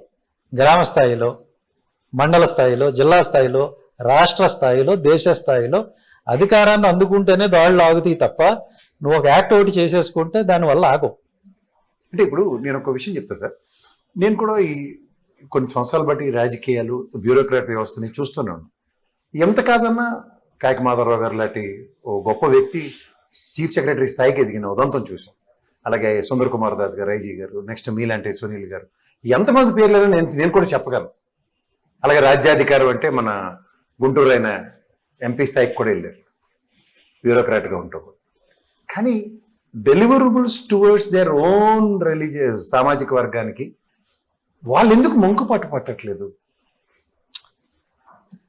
వాళ్ళు ఎవరి రీజన్స్ వాళ్ళవి. అంటే మీకు నేను అంటుంది, ఒక బ్యూరోక్రాట్గా మీరు ఎగ్జాంపుల్ ఒక IPS అధికారిగా ఒక జిల్లాలో మీరు పనిచేసిన 1992 బ్యాచ్, మీరు ఆల్మోస్ట్ లాస్ట్ 1.5 year వాళ్ళ చేతకందనం అని చెప్తాను. ఒక ఎఫిషియెంట్ ఆఫీసర్స్ని ఎప్పుడైతే నిలువరించారు నీలటి వాళ్ళని కానీ, ఆయన వదిలేండి, I don't want to name them, నిలువరించి సాధించి ఇదేముంది? ఇప్పుడు ఎక్కడైనా సరే జపాన్ స్టైల్ ఉంటుంది, they need to extract more. ఒక ఎఫిషియెంట్ ఆఫీసర్ అని మీ స్థాయిని చంద్రబాబు గారు లాంటి వ్యక్తి 2 నిమిషాల్లో నల్లేరు మీద నడక చేయొచ్చు మిమ్మల్ని. హ్యాపెండ్ ఈజ్ హ్యాపెండ్ అన్నట్టు కాకుండా ఈ పొలిటికల్ వేంజెంటాల్లోనూ పొలిటికల్ క్లస్టర్స్లో కంపల్ అవుతూ, లేదంటే మీ ట్రాక్ రికార్డులో ఈ దళిత సామాజిక వర్గానికి మీరు ఈ రోజు పెట్టిన ఎయిమ్ లాంటిది ఒక SP స్థాయిలో మీరు చేసింది ఏమైనా ఉందా? అంటే నువ్వు చంద్రబాబు నాయుడు గారి పరిపాలన చూస్తే మీకు ఇంతకు ముందు ఉన్న బాబు గారు వేరు, ఇప్పుడున్న ఆయన వేరు. 95 తర్వాత మళ్ళీ కనపడలేదు ఎవరికైనా. ఆయన ఇప్పుడు మనం చూస్తున్న ఆయన అసలు చంద్రబాబు నాయుడు గారే కాదు. నేను చెప్తాను, 100% చెప్తాను, ఖచ్చితంగా కాదు. అసలు ఇది ఆయన మార్కు పరిపాలన ఎంత మాత్రం కాదు. ఈ టర్మ్ అసలు 0 సార్, మరీ ఘోరం. చంద్రబాబు నాయుడు గారు అంటే ఒక గౌరవం అనేది ఎందుకు ఉంది ఎవరికైనా, బ్యూరోక్రాట్స్ లో కానీ పబ్లిక్ లో కానీ. ఈయన మనిషి రూల్ తప్పడు, వెంజన్స్కి పోడు, ఒక డెవలప్మెంట్ ఓరియంటేషన్ లో పోతాడు అనేటువంటి ఒక ఇమేజ్ ఉంది. ఆయన పనిచేశాడు కూడా, మనం పని చేయలేదు అని మనం చెప్పలేం, చేశాడు ఆయన. ఈసారి మాత్రం కంప్లీట్ గాడి తప్పేశాడు ఆయన. జగన్ గారిని నువ్వు ఇలా చేసావు అలా చేసావు అని ఏదైతే ఆయన తిట్టారో, ఈయన జగన్ గారికి 10 రెట్లు అయిపోయాడు. అదైతే యాక్సెప్టబుల్. అంతే. అంటే మరి ఈయన జగన్ గారిని ఆవాహన చేసుకున్నాడు. లేకపోతే ఇది ఎట్లా ఉందంటే సినిమాల్లో అమితాబ్ బచ్చన్ చేయాల్సిన రోల్ ధర్మేంద్ర చేసినట్టుగా ఈ చంద్రబాబు గారు కాదు అసలు కంప్లీట్ గా. కామనాలిటీ ఉంది సార్. జగన్మోహన్ రెడ్డి గారు నాన్నగారితో మాట్లాడుతున్న విషయం చెప్పారు రాత్రి. రాజశేఖర రెడ్డి గారికి కూడా ఈయన అత్యంత ఆత్ముడు మిత్రుడు, ఆయన ఏమైనా ఆవహించాడేమో అన్నట్టు. కానీ అది ఒకసారి బాగా అనిపిస్తుంది. ఎందుకంటే ఎంతో గౌరవంగా రాష్ట్ర చరిత్రలో ఒక మంచి ముఖ్యమంత్రిగా గుర్తుపెట్టుకోవాల్సిన వ్యక్తి చంద్రబాబు నాయుడు గారు. ఈ 2 ఏళ్ల పాలనతో ఆ గౌరవం చాలా వరకు తగ్గించుకున్నారు. ఆయన ప్రభని ఆయనే తగ్గించుకున్నారు. అలా ఈ టర్మ్ ఆరోహణ క్రమంలో మెట్లెక్కింది, అవరోహణ క్రమంలో కింద దిగిపోతున్నాడు. ఎందుకంటే దేశంలోనే ఒకప్పుడు దిగ్విజయ్ సింగ్, చంద్రబాబు నాయుడు గారు అంటే ఒక కొత్త రకం అడ్మినిస్ట్రేషన్, ఒక డైనమిక్ అడ్మినిస్ట్రేషన్ కి వీళ్ళందరూ dynamic chief ministers. Digvijay Singh గారు, చంద్రబాబు నాయుడు గారు, అట్లానే SM కృష్ణ, నరేంద్ర మోడీ గుజరాత్ లో, వీళ్ళ నలుగురు కూడా మిగతా చీఫ్ కాంపిటీషన్ ఉండే healthy competition prosperity of state అట్లా పనిచేశారు. ఇప్పుడు అసలు అదంతా ఎక్కడ పోయిందో తెలియదు. ఇప్పుడు ఆయన చూస్తుంటే అసలు ఈయన కాదేమో, ఆయన కాదు ఈయన. అంటే మీరు ఎక్కువగా కుల మీడియా అని ప్రశ్నిస్తారు చూడండి ఎక్కువగా. ఈ పనికిమాల చెత్త ప్రభావం చంద్రబాబు నాయుడు గారి మీద ఈ హరికథలు డైలీ సీరియల్ ఎఫెక్ట్ చాలా ఎక్కువ పడిపోయింది, ఈ కుల మీడియా డైలీ సీరియల్స్. డెఫినెట్ గా. ఇప్పుడు నేను కుల మీడియా అని ఎందుకంటానంటే, ఇప్పుడు పచ్చ మీడియా అని అంటే మీరు వైసీపీ కాబట్టి పచ్చ మీడియా అంటున్నారు. ఎందుకంటే పచ్చ మీడియా అనే టర్మ్ వైసీపీ వాళ్ళు వాడతారు కాబట్టి ఆ టర్మ్ నేను వాడలేదు. దాన్ని అలా తపేలా ఛానల్ అంటాను. సో నేను ఇక కుల మీడియా ఇంకొక టర్మ్ దొరకలేదు నాకు. ఎందుకంటే వాళ్ళ కులాన్ని వాళ్ళు ప్రమోట్ చేసుకుంటారు ఈ మీడియా అంతా కూడా. దళితులకు వ్యతిరేకంగా రాస్తారు, దళిత కాజు రాయరు. ఇప్పుడు నేను నిన్న కూడా అదే చెప్పాను. గురుకుల పాఠశాల కవరేజ్ లేదు. గురుకుల పాఠశాలలో 4,000 పసిపిల్లల జీవితాలు ఇదైపోతుంటే, ఇబ్బంది పడుతుంటే కనీసం ఏరియల్తో బాధపడిన రాయుడు, కేజీహెచ్ లో అడ్మిట్ అయినప్పుడు రాయుడు, ఆ ప్రియాంక, డాక్టర్ ప్రియాంక ఆవిడని గుద్ది చంపేస్తే అది అట్టర్ ల్యాండ్ ఆర్డర్ ఫెయిల్యూర్ కదా, దాని గురించి రాయరు. అలాగే ప్రతిస్పందన లేదు. గుంటూరులో అత్యంత అమానవీయంగా రోడ్డు మీద ఒక మహిళ బట్టలు ఓడదీసి నగ్నంగా నుంచోబెడి, ఎంత దరిద్రమైన సంఘటన దేశంలో ఎక్కడ జరగల. అది జరిగితే ఈ మీడియా రాయదు. మళ్ళీ ఆయన పెద్ద ఆయన చంద్రబాబు గారి స్థాయిలో ఇది కౌరవ సభ లేకపోతే శాసనసభ తెలియట్లేదు, నేను కౌరవ సభలో ఉండరని వెళ్ళిపోయాను. ఆయన మరి కౌరవులు చేసిన పనులే ఆయన ప్రభుత్వంలో ఒక ఆడపిల్లకి జరిగితే ఏం చెప్పాలి? ఆయన పార్టీ మనిషి. మళ్ళీ ఈ దశరథుడు పార్టీ మనిషి చేసింది, ఆయన పార్టీ మనిషే. ఇవి వీళ్ళకి ఫ్రంట్ పేజ్ వార్తలు కాదు, వీళ్ళకి ఇంట్రెస్ట్ ఉన్నాయి. అంటే జగన్ ని బ్లేమ్ చేసేది, జగన్ గారిని బ్లేమ్ చేసే వార్త అయితేనే వార్త. ఎవరు ఆవిడ సునీత, ఎవరో వివేకానంద రెడ్డి గారు అమ్మాయి ఆవిడ వచ్చి ఆవిడ సుప్రీంకోర్టుకి వెళ్ళారు. డైలీ సీరియల్ తెలుసా సార్? వాడు కార్తీక దీపం ఇంకోటేమో మొగల్ రేఖ. ఈ జన్మ కోపం అది. అలా ఒక సునీత కథ ఒకటి, నెక్స్ట్ ఈ రఘురామకృష్ణరాజు అంతులేని కథ, జయప్రద స్టోరీ లేదు. అవి డైలీ సీరియల్ అక్కడ మీకు. సిబిఐ అయిపోయింది, సుప్రీంకోర్టు అయిపోయింది, ఇంకేం మిగిలినాయండి దేశంలో? సిబిఐ జగన్మోహన్ రెడ్డి గారిని భారత్ గారికి సంబంధమే లేదని చెప్పినా సరే అది అలాగే వద్ది, ఎలాగోలా ఇన్వాల్వ్ చేయండి అని నిన్న డిబేట్. మళ్ళీ నేను చెప్పేది అది. ఇప్పుడు ఈ మీడియా ఏంటంటే వార్తలు రాయదు, వార్తలు కవర్ చేయదు, ఒక ఎజెండా చెప్తుంది. మేము చెప్తున్నాం కదా జగన్ గారు ఉన్నారు ఇందులో, నువ్వు పెట్టంటది అంతే. అది పెడితేనే సిబిఐ కరెక్ట్ గా పనిచేసినట్టు, లేకపోతే పనిచేసినట్టు కాదు. వాళ్ళు ఎలా అయితే అనుకుంటారో అలా పనిచేస్తేనే సిబిఐ కానీ, సిఐడి కానీ, ఇంకొక వ్యవస్థ కానీ, సుప్రీంకోర్టు కానీ కరెక్ట్ గా పనిచేసినట్టు. వీళ్ళు అనుకున్నట్టు చేయకపోతే ఏ వ్యవస్థ అది నిజం కాదు. గోటు మీద సమానం. ఇప్పుడు వీళ్ళు ఒక కాలర్ ఉన్నారు సార్ విజయవాడ నుంచి. Hello hello hi sir, good evening. Good evening అండి, చెప్పండి. అంటే నాకు ఒక 3 క్వశ్చన్స్ ఉన్నాయి సార్, జస్ట్ మిమ్మల్ని అడగాలనుకుంటున్నాను. చెప్పండి అభినయ్ గారు విజయవాడ. సార్, మీరు ఫస్ట్ క్వశ్చన్ చెప్పి మీరు దళితవాడ పంచాయతీ అన్నారు. So good initiative. అంటే ఈ దళితవాడ పంచాయతీలో అంటే ఊరిలో ఉండే అంటే మెజారిటీ దళితుల్లో మాదిలికి డిఫరెంట్ పంచాయతీస్ ఉంటాయా, వీళ్ళిద్దరు కలిపి పంచాయతీ ఉంటుందా? అంటే ఒకవేళ క్రియేట్ అయితే అవుతుందండి, ఖచ్చితంగా అవుతుంది. అయితే అనే సమస్య లేదు. ఎక్కడైతే మాదిగాసు సపరేట్ ఉంటారు, మాలా సపరేట్ ఉంటారు. ఎక్కడైతే 200 మంది జనాభా ఉండి అందులో 100 మంది మాల కానీ మాది కానీ ఉంటారో దాన్ని ఒక పంచాయతీ చేస్తాం. సో ఇద్దరికి బెనిఫిట్ ఉంటుంది, ఇందులో వివక్ష ఉండదు. జనరల్ గా మాలా మాదిగా కలిసి ఉంటారు కదా, 2 సపరేట్ పేటలు ఉంటాయి. సో ఎవరి పేట వాళ్ళకి పంచాయతీ అవుతుంది. సో ఈ మీడియా ఏంటంటే వీళ్ళు డిసైడ్ చేసేస్తారండి, ఇదిగో ఈ పిల్లికి 3 కాళ్ళు అంటారు.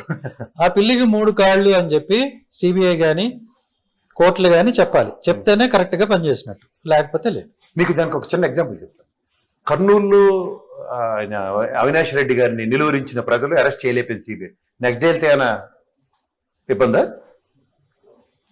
అదే అన్ని నెక్స్ట్ డే ఎందుకు వెళ్ళలేదు అంటే బేసిక్ ఏంటంటే ప్రోగ్రామ్ ఇది మీడియా కాదండి. మీడియా వీళ్ళే ఇన్వెస్టిగేటింగ్ ఏజెన్సీ, వీళ్ళే కోర్టు, అన్ని వీళ్ళే. అంటే జడ్జిమెంట్ కూడా వెళ్ళేస్తారు. ఒరిజినల్ జ్యూరిస్డిక్షన్ ఉన్న కోర్టు వీళ్ళే, అప్పీలేట్ కోర్టు వీళ్ళే, ఆ పైన సుప్రీం కోర్టు కూడా వీళ్ళే, అన్ని వీళ్ళే. వీళ్ళు ఏం చెప్తే జరిగిపోవాలి. అంటే గతంలో ఈ మోతుబరులు దొరలు ఉండేవాళ్ళు చూసారా, రైట్ నేను చెప్తున్నాగా చేయండి. అదే ఈ కులపిచ్చి మీడియా ధోరణి కూడా మీరు గమనించండి. నేను చెప్పిన దాంట్లో ఏమన్నా తేడా ఉంటే నన్ను క్వశ్చన్ చేయండి. వాడు ఏం చెప్తాడో అది అందరూ వినాలి, చెయ్యాలి, లేకపోతే ఊరుకోడు. అది ఇది నిజం, నువ్వు ఇది చెయ్యి అంతే. ఇది కాదురా, ఇదిగో చూడు ఆధారం అని చూపించిన నంబర్ కాదు, దాన్ని అయితే కన్వీనియంట్ ఇగ్నోర్ చేస్తారు, లేకపోతే దాన్ని కాంట్రాడిక్ట్ చేస్తారు. అంతే తప్ప ఎదురుగుండా నిజం కనపడితే ఒప్పుకోవాలి అనే కనీస బేసిక్ సెన్స్ కానీ డీసెన్సీ కానీ లేనటువంటి మీడియా ఈ రోజు మన తెలుగు రాష్ట్రాల్లో. ఇది అన్ఫార్చునేట్లీ జనాల్లోకి ఆ నెగిటివ్ ని పెనట్రేట్ చేయగలుగుతున్నారు అని నేను అనుకోనండి. ఇన్ఫ్లుయెన్స్ అదే అవుతుంది కదా సార్.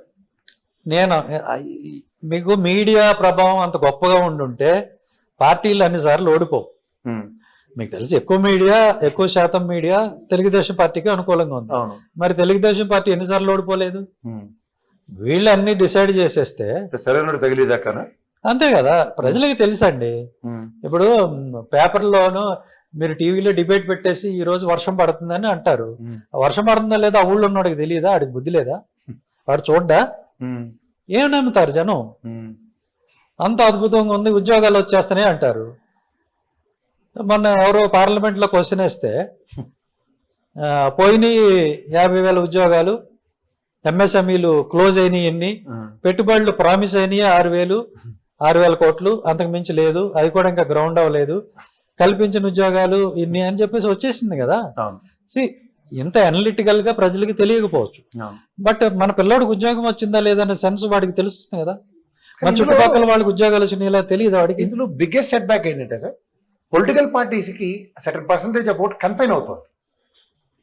నేను ఆ విషయం చెప్తున్నాను. ఇప్పుడు example respect of any circumstances ఇది ఎందుకు సస్టైన్ అవుతుంది? ఇప్పుడు 40% నేను చూస్తే measurable failure of YCP 11 seats, గతంలో 40% దగ్గర వచ్చి 23 seats సస్టైన్ అయ్యాయి. ఈ అబద్ధాలకి 40% డివేట్ అవ్వట్లేదు. ఇది గమనించారా మీరు? కోర్ ఓటు బ్యాంక్ ఏదైతే ఉందో వాళ్ళు డివేట్ అవ్వరు. వీళ్ళు ఏం చేసినా వాళ్ళు సమర్థిస్తారు. అందులో ఇది కూడా కుల మీడియా కూడా ఉంది అనుకోవాలా మీ ప్రాస్పెక్టివ్ లో? కుల మీడియా కూడా ఉంటుంది. కుల మీడియా ఏంటంటే అంటే ఆ 40% ని జస్టిఫై చేసుకోవడానికి ఉంటున్నాయా? ఎవరైతే గుడ్డిగా వీళ్ళు చెప్పిందల్లా మనం నమ్ముదామని అనుకుంటారో వాళ్ళు మోసం చేసుకోవడానికి తగిన సరంజామా వీళ్ళు ఇస్తారు. నేను చేసేది కరెక్టే, నేను నమ్మేది కరెక్టే అని అనుకోవాలి కదా. అంటే 5-6 ఉన్న కుటుంబంలో అమ్మ మామ కాబట్టి డైలీ సీరియల్ చూస్తారు కాబట్టి ఆ 2 ఓట్లు సస్టైన్ చేసుకుంటున్నారు అంతే. ఇప్పుడు నేను చెప్తాను మీకు బెస్ట్ ఎగ్జాంపుల్, మీరు దేవుడిని నమ్మారు, నమ్మేశారు కదా, అయిపోయింది కదా. రోజు పూజ ఎందుకు, రోజు ప్రేయర్ ఎందుకు, రోజు నమాజ్ ఎందుకు? It is reinforcement. Every religion follows A reinforcement method. మీరు దేవుడిని నమ్మారు, మీరు మర్చిపోతారా అని గుర్తు చేస్తారు. అందుకనే రోజు పొద్దున్న లెగ్గానే పూజ చెయ్యి, ప్రార్థన చెయ్యి, నమాజ్ చెయ్యి. ఎందుకు రోజు? రీఎన్ఫోర్స్మెంట్. నువ్వు డీవియేట్ అయి ఈ మతం నుంచి జారిపోకుండా ఉండటానికి వాళ్ళు రీఎన్ఫోర్స్మెంట్. బాధ అదే కదా, రోజు పూజ చేస్తున్నాను కూడా మార్చేస్తాను రీళ్ళు. సో అలాగా ఈ కులపిచ్చి మీడియా కూడా ఇది ఒక మతం అన్నమాట. రోజు అబద్ధాలు చెప్పి మతోన్మాదం అన్ని ఉన్నాయి ఇందులో. కులమతం ఉంటుంది, కులమతమే, అంతకు మించి ఏం లేదు. బేసిక్ ఏంటంటే మన కులం రూల్ చేయాలి, ఈ గవర్నమెంట్ వల్ల వచ్చే లబ్ధి అంతా కూడా మన కులస్తులకి చెందాలి. అది కూడా జరగట్లేదు కదా, అట్లీస్ట్ అది జరిగిన సంతోషం జరుగుతుంది. అంటే ఏదో గ్రామంలో ఉన్న కింద చిన్న కమ్మాయనకో లేకపోతే చిన్న రెడ్డి గారికో అందదు, అందాల్సిన వాళ్ళకి అందుతుంది. పేద కమ్మలకి అంతే, పేద రెడ్డికి పేదవాళ్ళకే ఉంటుంది, అంతే కదా. వాళ్ళు నిజమైన పేదవాళ్ళు. ఇప్పుడు ప్రభుత్వ సత్ఫలితాలు అందుకునే వాళ్ళు నిజమైన పేదవాళ్ళు. ఇప్పుడు మీకు కూడా చెప్తా, మీకు 200 కోట్ల ప్రాజెక్ట్ ఇస్తాను నేను, మీరు చేయగలరా? చేయలేరు కదా, మీకు ఆ క్యాపబిలిటీ లేదు. నేను మీకు 200 కోట్ల ప్రాజెక్ట్ ఇస్తాను, మీరు చేయగలరా? చేయగలం అనుకుందాం హైపోథెటికల్గా. చేయగలిగితే మీరు తీసుకుంటారు. నాకు బినామీ అని ఉంది అనుకోండి. బినామీ అని ఉంటే ఇప్పుడు ఉదాహరణకి ఆ ఫిలిం సిటీ అంత ల్యాండ్ ఇచ్చేస్తే మీరు హ్యాండిల్ చేయలేరు. హ్యాండ్ ఎవరు ఇచ్చారు? ల్యాండ్ ఆక్రమించాడు, అన్నీ ఉన్నాయి. ల్యాండ్ ఇచ్చారని బయాస్ స్టేట్మెంట్ ఇవ్వదు, కొంత ఇచ్చారు, ఎందుకంటే మీ స్టేట్మెంట్ నేను ఫాలో అవుతున్నాను. కొంత ఇచ్చారు, కొంత ఆయన పుచ్చుకున్నాడు. అంటే ఇస్తే పుచ్చుకోవడానికి వెసులుబాట. రెండు ఉంటాయి కదండి, ఇది ఉంటది అది ఉంటుంది. ఇప్పుడు మనం ఎంత చెప్తాం, ఆయన ఎవరు కేసీఆర్ గారు, సోనియా గాంధీ మెడలు వంచి నేను తెలంగాణ తెచ్చాను, 1,00,000 నాగళ్లతో దున్నేస్తాను, చెరువులు ఆక్రమించారు, కుంటలు ఆక్రమించారు, గ్రామాలు లేపేశారని స్టేట్మెంట్లు ఇచ్చాడు. ఆయనే రామోజీ గారిని హీరోని ఒప్పుకోవాలి మనం. అసలు నిజమైన ఆంధ్ర హీరో ఎవరై అంటే రామోజీ గారే. ఎన్ని తెలంగాణ ప్రభుత్వాలు వచ్చినా, తెలంగాణ రాష్ట్రం ఏర్పడినా, తెలంగాణలో ఇన్నేళ్లు తెలంగాణ ప్రభుత్వం ఉన్నా ఆయన నుంచి ఒక కుంట భూమి కూడా తీసుకోలేకపోయారు. ఇన్ని మాట్లాడి ఇది నేను చెప్పలేదు కదా. మార్గదేశంలో 10 మంది నిజమైన ప్రజల కడుపు కొట్టిందని కూడా సుప్రీంకోర్టు గొడిగేసింది. నో సుప్రీంకోర్టు ఏం క్లీన్ చిట్ ఏమి ఇవ్వలేదు. సుప్రీంకోర్టు ఏం ఏం చెప్పిందంటే సెటిల్ అయిపోయిన మ్యాటర్లో మళ్ళీ ఎందుకు అందంతే. మ్యాటర్ ఏం సెటిల్ అయింది, హైకోర్టులో ఏం సెటిల్ అయింది, violation is real but the money is paid back అనే కదా చెప్పింది. వయలేషన్ అనేది నేను చేస్తాను, తిరిగి ఇచ్చేస్తే మరి చెప్పండి అంతే. సునీల్ గారు, మీరు ఒక ఐపీఎస్ ఆఫీసర్, నేను దొంగతనం చేస్తాను మీ ఇంట్లోనే, నేను తిరిగి మీకు డబ్బులు ఇచ్చేస్తే మీరు నా మీద కేసు కట్టరా అంటే రాజీ పడతారు కదా, కోర్టుకి వెళ్ళి చెప్తారు అబ్బాయి ఈయన కాదండి అని. అంటే నేను మీరు రాజీ పడవచ్చు, కోర్టు రాజీ పడ్డం ఏంటి? అదే చెప్తున్నాను కదా, ఈ కోర్టులనేవి మానవ మాత్రుడికి అర్థం కావు. మనం దాటి డైనమిక్స్ వేరే ఉంటాయి. నేను చెప్పాను కదా, జాడా శ్రావణ్ గారు అదే మొత్తుకునేది, కోర్టులను ఇన్ఫ్లుయెన్స్ చేస్తున్నారు అని. ఆయన జడ్జి కాబట్టి ఆయన చెప్తే మనం నమ్మచ్చు. అయితే రోస్టర్ ఇన్ఫ్లుయెన్స్ చేస్తారని విన్నాను, బెంచ్ రాకుండా చేస్తారు అంటారు. అక్కడ జడ్జిమెంట్లు ఇన్ఫ్లుయెన్స్ చేయడం ఇది ఫస్ట్ టైం వింటున్నాను నేను. ఎందుకులేండి అవి మాట్లాడుకుంటే చాలా ఉన్నాయి, మాట్లాడగలం కానీ పరిధిలు దాటలేవు, చాలా ఉన్నాయి. రాసేసి ముందు ఇస్తారు, ఆ తర్వాత అది బెంచ్ లో చదువుతారని కూడా ఉన్నాయి. అదే చదువు రాని వాడు ఏరా అయిపోయింది కదా, చదువు వచ్చిన వాళ్ళే కదా ఇప్పుడు ఉన్న వాళ్ళందరూ. అంటే ఇప్పుడు ఇది పొలిటికల్ కేసు, ఇందులో సునీల్ కుమార్ మీద ఏ కామెంట్ చేయాలి? అది కూడా ప్రీ డిజైన్డ్ అనా? అదే కదా, లేకపోతే వాళ్ళకేం అవసరం, ఉన్న మెరిట్ ఆఫ్ లాని బట్టి పోతారు. అంటే నా కేసులో జరిగిందని నేను చెప్పట్లా. ఇన్ కేస్ నేను not only your case I'm talking in general, certain bureaucrats కి ఇన్వర్టెడ్ కామర్స్ లో పెడితే ఒకలాగా, ఇన్వర్టెడ్ కామర్స్ లో పెట్టకపోతే ఒకలాగా ఎలా? ఇప్పుడు నేను చెప్తాను వినండి, మీరు అన్నదానికి నేను సమాధానం చెప్తాను. రేరెస్ట్ దీనికి ఇంకో ఎయిర్ క్లియర్ చేయండి. ఒక 5 ఐజీలు నాకు తెలిసిన 10 ఒకటి ఇది చెప్తే మీరు ఈజీ అవుతుంది. ఈ 5 ఐజీల్లో మహా అయితే 6 ఐజీల్లోనూ ఒకళ్ళని సెలెక్ట్ చేస్తారు డీజీపీ కింద. ఈ 5 ఐజీలకి ఉన్న డిస్క్రిప్షనే డీజీపీ గారికి ఇంకొంచెం అంతకన్నా ఇంకేమీ నాకు తెలిసి సూపర్లేటివ్ ఏమంటారు. ఇంత వ్యవస్థలో ఐజీ స్థాయితో మీతో పాటు సహచర్యం చేసిన ఒక డీజీపీ తోటి అధికారుల పట్ల చూసే కోణం ఎందుకు మారట్లేదు? ఆయనకి ఏం కోణం ఉండదు. కోణం అంటే ఆయన అక్కడ కూర్చొనివ్వరు. అంటే మీ 5లో ఒకరు కాంప్రమైజ్ అయితే అక్కడ కూర్చుంటారు. కోణం అంటే అక్కడ కుర్చీ ఉండదు. కోణాలు, సొంత అభిప్రాయాలు, నేను న్యాయం చేస్తా, చట్టాన్ని పరిరక్షిస్తా, ఈ డైలాగులు అక్కడ కుదరవు. ఎలా సార్ అన్నారు? ఎలాగేనండి, ఇప్పుడు ఎండ్ ఆఫ్ ది డే చెప్తారు. ఇప్పుడు రోడ్డు మీద వాడు బట్టలు ఇప్పేశాడు, ఊరికే అరెస్ట్ చేయండి, ఏది 3 రోజుల తర్వాత గోవాల్ అయితే సరే ఇక తప్పదులే అరెస్ట్ చేయండి అంటే, మరి అప్పుడు దాకా ఏం చేశారు? ముందు స్టేషన్ లో బెయిల్ ఇచ్చి వదిలేరు కదా. అదే స్టేషన్ బెయిల్ ఇచ్చి వదిలేస్తారు. ఇప్పుడు సీవీర అప్పలరాజు కొడుకు ఏదో యాక్సిడెంట్ చేశారు, ఓకే, అతన్ని అరెస్ట్ చేశారు, వాళ్ళ నాన్న అరెస్ట్ చేశారు, బతుకుంటే వాళ్ళ తాతను కూడా అరెస్ట్ చేసేవాళ్ళు. That is designed programme. Okay, Priyanka కేసులో వాడు కావాలని తొక్కిచ్చి చంపితే ఇన్వెస్టిగేట్ చేస్తున్నారు, అది బయటకు వచ్చేదాకా అరెస్ట్ కూడా లేదు. అంటే మనిషి ప్రాణం అంటే అంత చులకన. నా బాధ అది. ఇక్కడ ఏ పార్టీ ఏ ప్రభుత్వం వదిలేయండి, మనిషి ప్రాణం అంటే అంత చులకన. ఓకే, అప్పలరాజు గారు కొడుకుని అరెస్ట్ చేశారు, దానికి నేనేం ఖండించడం లేదు, నో ప్రాబ్లం. అదే చట్టాన్ని మీరు ఇప్పుడు ఈ లింగంనేని రమేష్ కొడుకు కూడా 105 కదా అప్లై చేయాలి, 106 ఎలా వస్తుంది? అంటే మనిషిని బట్టి చట్టం మారిపోతుంది, ఉన్న డబ్బును బట్టి ప్రవర్తించిన తీరు బట్టి. ఎందుకంటే లింగంనేని గారు అబ్బాయి అతను పాపం హాస్పిటల్కి తీసుకెళ్ళాడు, నెక్స్ట్ డోప్ టెస్టుల కాటికి సహకరించాడు, అవుట్కమ్ అదేది లేదన్నారు. దాని మీద ఏమైనా మెర్సీ గ్రౌండ్స్ ఉంటాయి? అంటే యాక్సిడెంట్ ఈజ్ యాక్సిడెంట్, ఇంటెన్షన్స్ ఏం లేవు కదా. అంటే ఇప్పుడు మర్డర్ చేసి తల నరికేసి తల చేత్తో పట్టుకుని ఆయుధం పట్టుకుని వచ్చి స్టేషన్లో లొంగిపోతాడు, దానికి చట్టం ఏమైనా మారుతుందా? అంటే సిదిరి అప్పలరాజు దీన్ని కంపేర్ చేస్తే చెప్తున్నా. అదే మర్డర్ ఇస్ మర్డర్. మర్డర్. ఇప్పుడు మన అర్నబ్ గోస్వామి క్లియర్గా చెప్పాడు కదా, 105 బిఎన్ఎస్ వెయ్యాలి. ఎందుకు అని అంటే it is not rash and negligent act, it is culpable homicide not amounting to murder. Okay.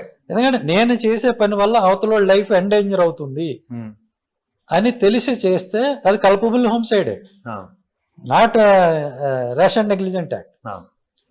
Okay. Rash and negligent act అంటే ఏంటి? మామూలు కార్ని, మామూలు ఏదో సుమోనో మహీంద్రానో ఇట్లాంటి కార్ని తోలితే. కాలర్ ఉన్నారు సార్ ఒకసారి. Hello hello sir, good evening sir. Good evening అండి. సార్ నా పేరు అశోక్ కుమార్ రెడ్డి, నేను బెంగళూరు నుంచి కాల్ చేస్తున్నాను. చెప్పండి సార్.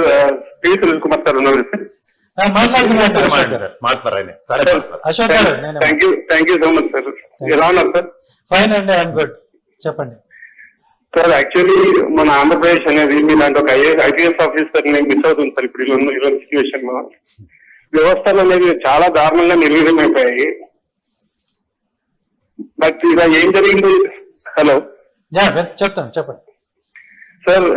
మీ అభిప్రాయం వినాలని ఉంది సార్. యాక్చువల్లీ ఎలా ఇప్పుడు మన స్టేట్ ఇప్పుడుండే వ్యవస్థల్ని ఎలా దారిలో పెట్టాలి? నేను ఒకటే చెప్తానండి, ఇదంతా కూడా ఏంటంటే చట్టం మారలేదు, ఆఫీసర్స్ మారలేదు. నేను ఒక్కడే కాదు, చాలా మంది మంచి ఆఫీసర్స్ ఉన్నారు. అవకాశం ఇస్తే అందరూ బాగా పనిచేస్తారు. ఇప్పుడున్న అధికారులు ఏం అసమర్థులు కాదు, లేకపోతే కావాలని ఒక సైడ్ చేసేవాళ్ళు కాదు. అందరూ అదే ఐపీఎస్ పాస్ అయ్యి వచ్చిన వాళ్ళే కదా, అదే డైరెక్టర్ ట్రైనింగ్, అందరూ సమర్థులే, అందులో ఏం లేదు. కాకపోతే అది ఇంప్లిమెంట్ చేసే వాళ్ళని బట్టి ఉంటుంది. ఫర్ ఎగ్జాంపుల్, నేను రాజశేఖర రెడ్డి గారి ఇల్లు రైట్ చేశాను, వైఎస్ రాజశేఖర రెడ్డి గారి హౌస్. బట్ ఆయన నా మీద ఏమీ కక్ష సాధింపు చేయలేదు, కంటిన్యూ చేశారు, మిమ్మల్ని కంటిన్యూ చేశాడు. అది ఇంప్లిమెంట్ చేసే వాళ్ళని బట్టి ఉంటుంది. ఓకే. మరి అదే రాజశేఖర రెడ్డి గారు కనుక రెడ్ బుక్ అనేది రాసుకుని ఉంటే నేను ఉండేవాడినా, లేకపోతే ఈ రోజు సీట్లలో ఉన్న చాలా మంది రాజకీయ నాయకులు ఉండేవాళ్ళ? అంటే సమైక్య రాష్ట్రం విడిపోయేదాకా ఈ తలకాయ లేదు పోలీసు వాళ్ళకి. అదే చెప్తున్నానండి, అది ఇంప్లిమెంటేషన్ బట్టి ఉంటుంది. ఆఫీసర్స్ ని బ్లేమ్ చేసి ఏం ఉపయోగం? వాళ్ళని ఎలా చేయి, అలా చేయి, ఇలా చేస్తేనే ఉండనిస్తాను అంటే ఏం చేస్తాడు అతని మట్టికి? అధికారులది తప్పేం లేదు. అంటే నేను ఇలా చేస్తే ఇలా చేయను అని చెప్పి రాజీనామా చేసి వెళ్ళిన ఒక బ్యూరోక్రాట్ని చూసాం కదా ఆంధ్రప్రదేశ్లో. ఉంటారండి, ఇప్పుడు అందరికీ ఆ వెసులుబాటు ఉండాలి కదా. ఆత్మాభిమానం అంటారా, వెసులుబాటు అంటారా? అన్నీ ఉంటాయి. ఇప్పుడు అంటే ఆయన ఓకే, ఇంకో చోట బతికే అవకాశం ఉండాలి, that is a personal choice. అందుకే చాలా మంది ఆఫీసర్ సార్, చాలా మంది డెప్యుటేషన్ కి పోతా ఉంటారు. ఈ కొంతకాలం ఫీల్డ్ పోస్ట్ చేసి బయట, ఇప్పుడు ఉద్యోగంలో చేరింది దేనికి? ఫీల్డ్ పోస్ట్ చేసి 10 మందికి న్యాయం చేయడానికి కదా. సో వాళ్ళకి విధి లేని పరిస్థితులు క్రియేట్ చేసినప్పుడు ఇలాంటివన్నీ జరుగుతాయి. అది చేసేది ఎవరు? ప్రజాస్వామ్యంలో ప్రజలు ఎందుకున్న ప్రజాప్రతినిధులు. అదే కదా. ఇప్పుడు చట్టాన్నే ఇలా తిప్పి అలా తిప్పి వాడతారు కదా, అది నేను అనేది. చట్ట ప్రకారమే అంటూ చట్టాన్ని అటు ఇటు తిప్పుతున్నారు కదా. ప్రియాంక విషయంలో ఒకలాగా పనిచేస్తుంది చట్టం, శ్రీధర్ అప్పలరాజు విషయంలో ఒకలాగా పనిచేస్తుంది చట్టం, అలాగే ఆ గుంటూరులో బట్టలు తీస్తే ఇంకోలా పనిచేస్తుంది. విజయవాడలో కూడా తారు కారు పెట్టుకొని ఇద్దరు గుద్దేసుకొని నానా బీభత్సం చేశారు. వాళ్ళని ఏం చేశారండి? కుల కన్సిడరేషన్. వాళ్ళు ఏం చేయలేదు కదా, కుల కన్సిడరేషన్. అంటే చట్టం రకరకాలుగా పనిచేస్తుంది, అదే చట్టం. ఇక్కడ హైదరాబాద్ లో ఒకలా పనిచేస్తుంది. వడ్డించేవాడు మనవాడు అయితే కడబంతిని కూర్చున్నా పర్లేదని, ఈ బూరి గ్యారెంటీ. మన అధికారం మన చేతిలో ఉంటే మనం ఛత్తీస్గఢ్లో యాక్సిడెంట్ చేసినా పర్లేదని. కాలర్ ఉన్నాడు sir, caller. Hello, good evening sir. Good evening, Sunil గారితో మాట్లాడండి. Good evening Sunil sir. Good evening అండి, చెప్పండి ప్లీజ్. దళితవాడ పంచాయతీ అనేది సార్ ఇంటిగ్రేషన్ ఆఫ్ దళితవాడ పంచాయతీ అనే ఐడియా సార్. అది సార్ అది దళిత ఆ వర్గాన్ని ఇంకా సొసైటీలో ఐసోలేట్ అవుతారు కదా సార్. ఇంకా వాటి వల్ల ఆల్రెడీ. హలో, అదే మీ ప్రశ్న నాకు అర్థమైంది. ఆల్రెడీ దూరంగా ఉంటున్నారు, ఇంకా దూరం ఎక్కువ అవుతుందా? అంతే సార్. అదే కదా మీ ప్రశ్న? అంతే సార్, అంతే సార్.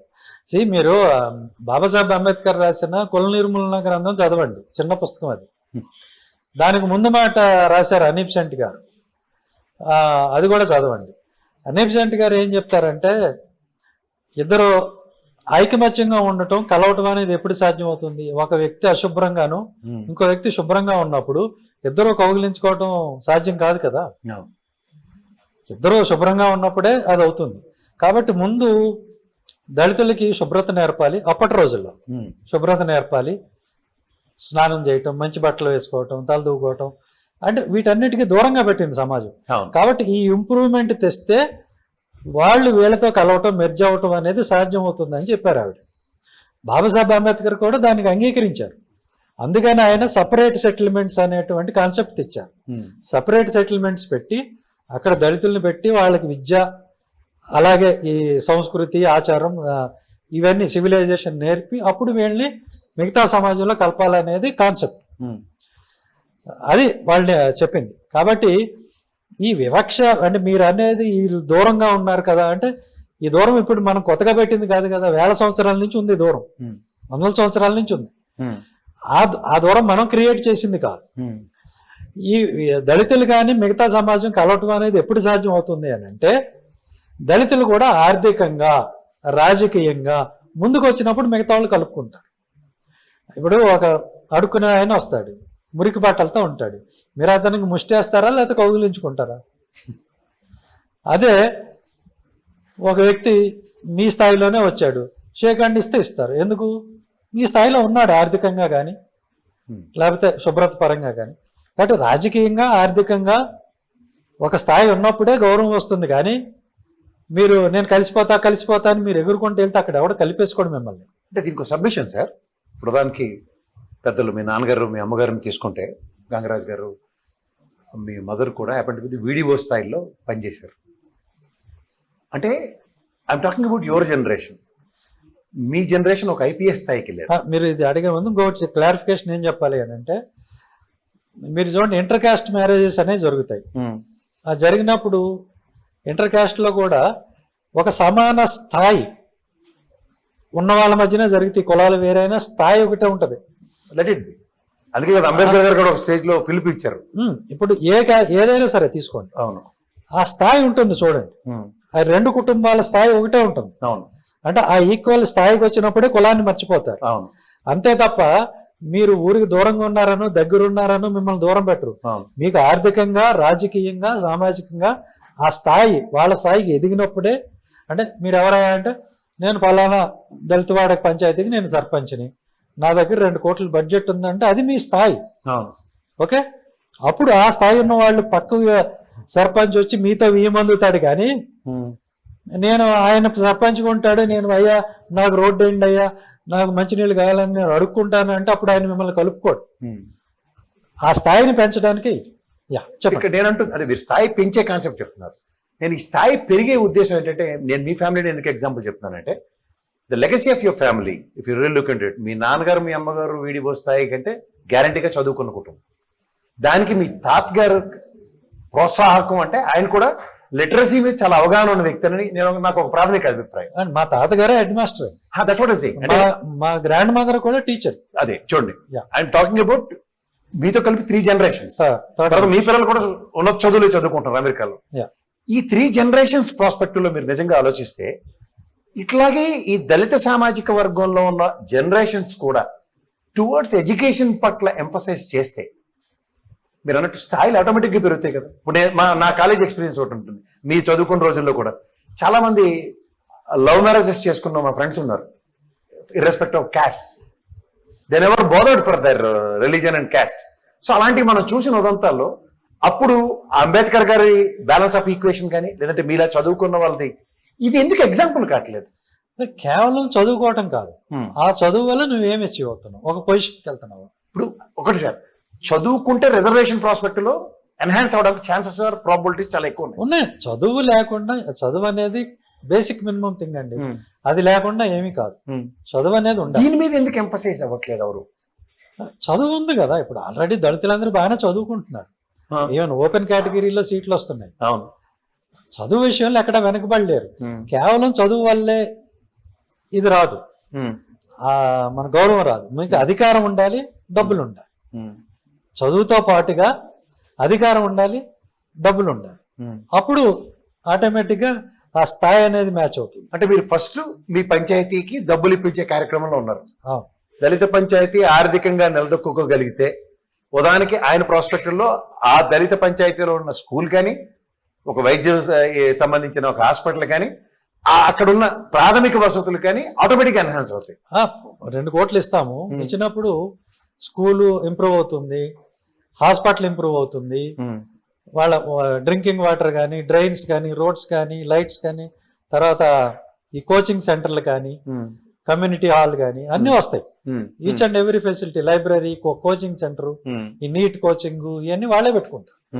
వీటితో పాటుగా ఆ వర్క్స్ కేవలం దళితులే చేయాలనే ఒక క్లాజ్ పెట్టుకున్నప్పుడు ఈ కాంట్రాక్టులు కూడా దళితులే చేసి వాళ్ళు 4 రూపాయలు సంపాదించుకోగలుగుతారు. అట్లా ఆర్థికంగా కూడా ముందుకెళ్తాం. అంతేగాని మీకు ఒకటండి, ఏ పార్టీ కానీ ఏ నాయకుడు కానీ మీకు పిలిచి కాంట్రాక్టులు ఇస్తాడా?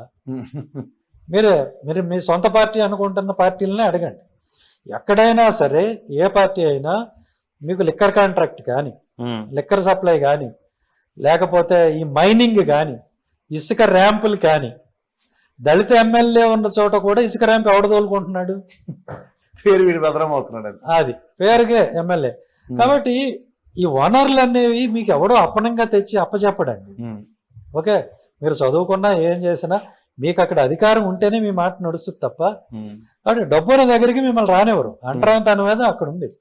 అంటే ఇది ఈ డెమోక్రటిక్ సిస్టంలో మీ ఎయిమ్ త్రూగా మీరు ఏం చేస్తుంది ఏంటంటే నాకు అర్థమైంది, ఫస్ట్ ఇంట గెలిచి రచ్చగలవమన్నారు. అంటే ముందు పంచాయతీ గెలిచి తర్వాత మీ నియోజకవర్గం మీద కాన్సన్ట్రేట్ చేయమన్నారు. ఉదాహరణకి 27 సోకాల్డ్ నియోజకవర్గాలు ఏవైతే ఉన్నాయో అక్కడ అన్ని దళిత పంచాయతీలు ఉన్నప్పుడు దళిత నాయకుడు ఆవిష్కరించడం సులువు అవుతుంది. దళిత నాయకుడికి రావాలి, దళిత కాంట్రాక్టులు రావాలి.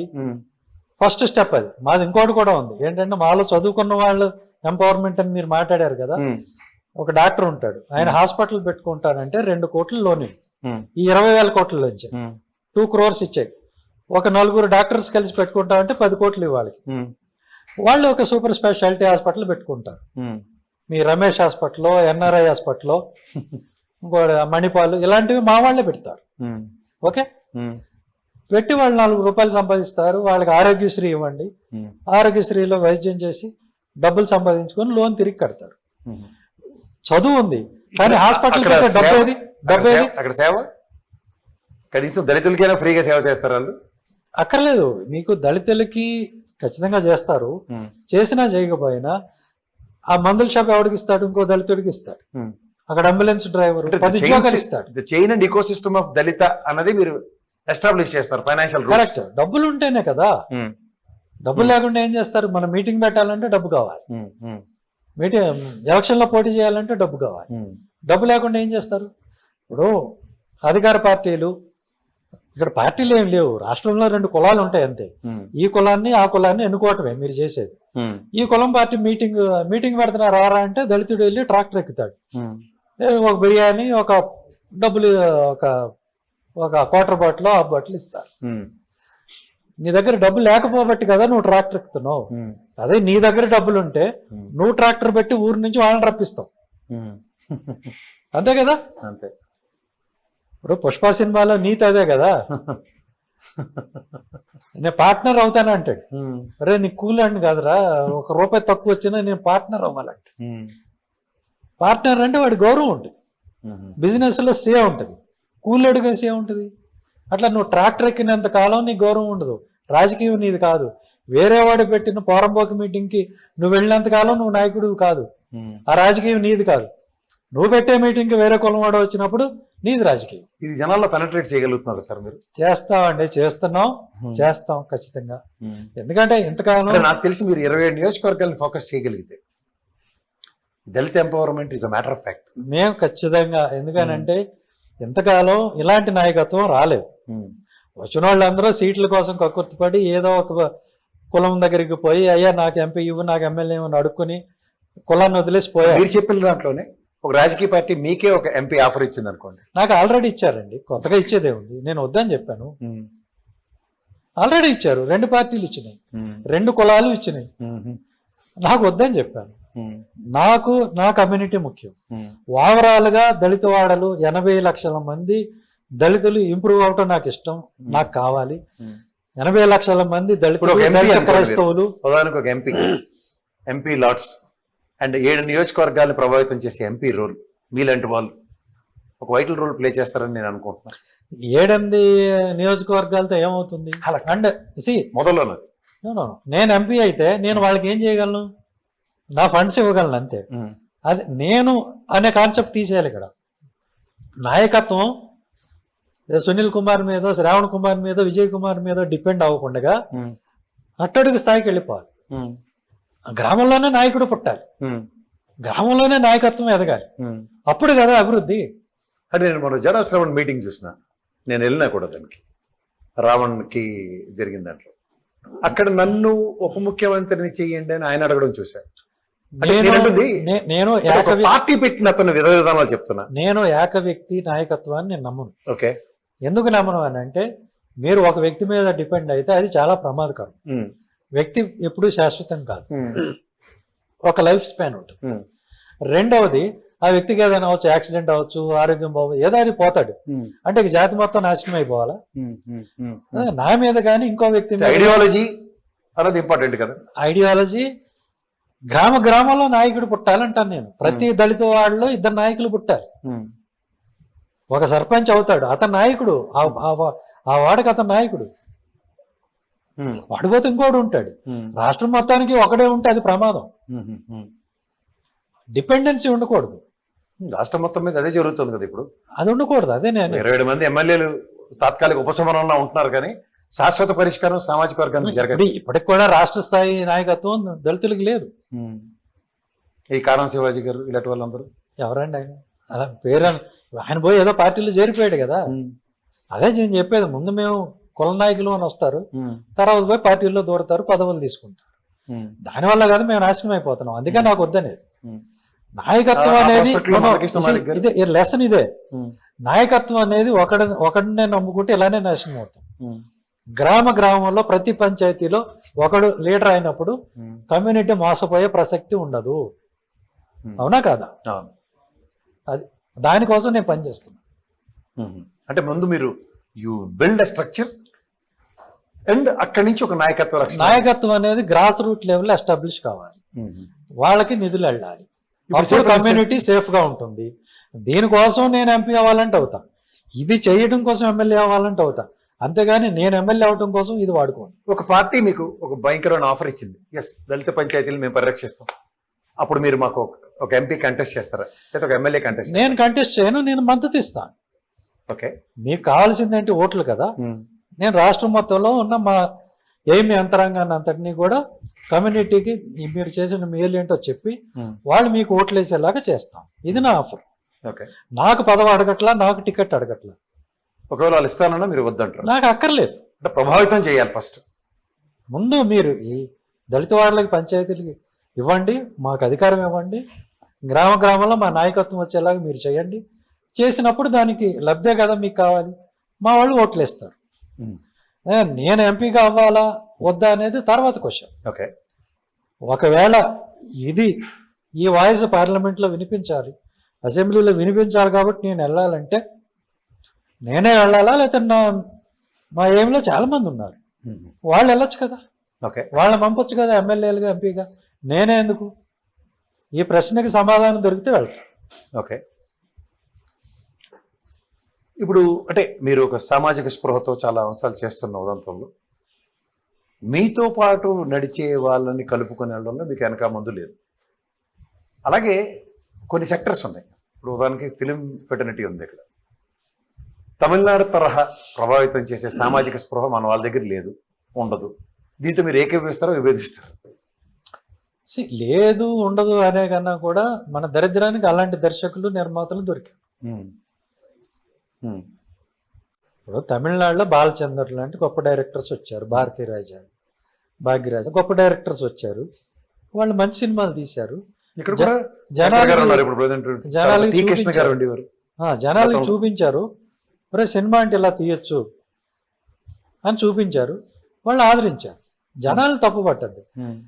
మన దగ్గర డబ్బులు కొద్దిమంది దగ్గరే ఉంటాయి. ఆ కొద్దిమంది పనికిమాలిన వెధవల్ని, యాబ్రేస్ వాళ్ళందరినీ తీసుకొచ్చి డైరెక్టర్స్ని చేస్తే వాళ్ళు ఆ పనికిమాలిన సినిమాలే తీస్తారు. జనం ఏం చేస్తారు, ఏదో తప్పదు చూడాలి కాబట్టి చూస్తారు.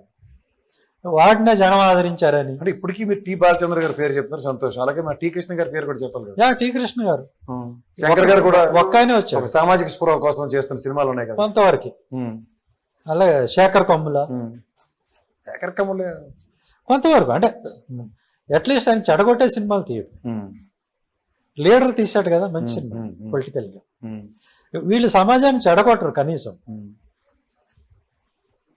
హలో, సుకుమార్ కూడా తీసిన వాటిలో కొంత కాన్సెప్ట్ ఉంటుంది. రంగస్థలం బాగా ఎక్స్పోజ్ చేస్తాడు. ఈ కులం పేరు డైరెక్ట్ గా చెప్పకపోయినా లాస్ట్ సీన్ వచ్చేసరికి మనకు తెలుస్తుంది ఆయన ఏం చెప్పాడు. అట్లాగే పుష్ప కూడా చూడడానికి ఒక స్మగ్లర్ స్టోరీలా ఉన్నా కూడా అది ఒక సప్రెషను, దాని నుంచి వచ్చిన రెవల్యూషను అట్లా. అంటే మీరు పుష్ప సినిమా టైప్ లో ఒక రెవల్యూషన్ రావాలంటారు. రావాలి. ఇప్పుడు ఎవడు బతుకాడదండి. ఇప్పుడు అందులో ఒక డైలాగ్ ఉంటుంది, ఫారెస్ట్ ఆఫీసర్ చెప్తాడు, ఏమి నువ్వు ఇవన్నీ ఎందుకు చేస్తున్నావు, నువ్వు కూడా మంచిగా ఉండొచ్చు. అంటే స్వామి, ఈ సమాజం నీకు తుపాకీ ఇచ్చింది, నాకు గొడ్డలు ఇచ్చింది, నువ్వు నీ పని చేస్తున్నావు, నేను అంతే కదా. వాడికి చదువుకునే అవకాశం ఉండుంటే వాడు కూడా ఆఫీసర్ అయ్యాడు. ఇప్పుడు దాకా జరుగుతుంది అయితే నాకు 80 సంవత్సరాలు జరుగుతుందంటే నాకు సమాజం మిమ్మల్ని సప్రెస్ చేయమని హక్కు ఇచ్చింది, మీరు సప్రెస్ అవుతున్నారు కాబట్టి సప్రెస్ చేస్తున్నాను అంతే అంతే. దానికి మీ సమాధానం గొడ్డల? దానికి సమాధానం మా ఓటు, అంబేద్కర్ గారు ఇచ్చిన ఓటు, చదువు. 80 సంవత్సరాలు బట్టి మీరు పోరాడాలి, పోరాడతాం. ఇప్పుడు మాయావతి గారు వచ్చారు, కాంశీరామ్ వచ్చారు, ఆ తర్వాత తిరుమావళవన్ వచ్చాడు తమిళనాడులో. ఈ మధ్య రీసెంట్ సక్సెస్ మంత్రివర్గంలో ఉన్నారు. సో సక్సెస్ వస్తుంది, పనిచేయాలి. కానీ తర్వాత మీరు అంటుంది మాయావతి గారు కానీ కాంశీరామ్ గారు కానీ తిరుమావళవన్ తర్వాత ఈయనైతే ఉన్నారు ఇంకా ప్రెసెంట్ మినిస్టర్ గారు. What about the legacy of Mayawati and Kanshi Ram? అయిపోయింది కదా, వస్తుంది, మళ్ళీ వస్తుందండి, అయిపోలేదు కదా, క్లోజ్ అవ్వలేదు, ఒక్కొక్క ఫేజ్ అంతే. ఇప్పుడు తమిళనాడులో మరి ఆయన వచ్చాడు కదా తిరుమల, అలానే మన రాష్ట్రంలో కూడా మార్పు వస్తుంది. ఎందుకు రాదు? ప్రయత్నం చేస్తే వస్తుంది. ఒక ఆశావాది మీరు? అంతే, ఆశావాదమే. ఆశావాదం అనేది అది ప్రాక్టికల్. నేను కమ్యూనిటీలో తిరుగుతాను కాబట్టి వాళ్ళ ఆకాంక్ష ఏంటో తెలుసు. మనం ఇండిపెండెంట్ గా నిలబడాలి, మన వాయిస్ ఉండాలి, మనకు ఒక పార్టీ ఉన్నా లేకపోయినా మనకు వాయిస్ ఉండాలి అనేదే దళితులందరూ కోరుకుంటున్నారు. దానికోసం మేము నిలబడ్డాం. అంటే నేను చాలాసార్లు అబ్జర్వ్ చేశాను, నేను కూడా కొన్ని వేదికలు మీరు మాట్లాడిన ఉదంతాలు కూడా ఉన్నాయి. దళితుడు అంటారు తప్ప, దళితుడు తలుచుకుంటే తన కోసం కాదు 10 మంది కోసం ఏం పని చేస్తాడు దానికి నేను కాయక మాధవరావు గారిని ఎగ్జాంపుల్ చెప్తాను. ఆ మానవుడు తలుచుకున్నాడు, మహాప్రస్థానం వచ్చింది. ఎంతమంది రాచమర్యాదలతో దహన సంస్కారాలు జరుగుతున్నాయి సార్, అవునా కదా? ఏ రోజు తన కోసం స్వార్థం ఆలోచించిన వాడు దళితుడు.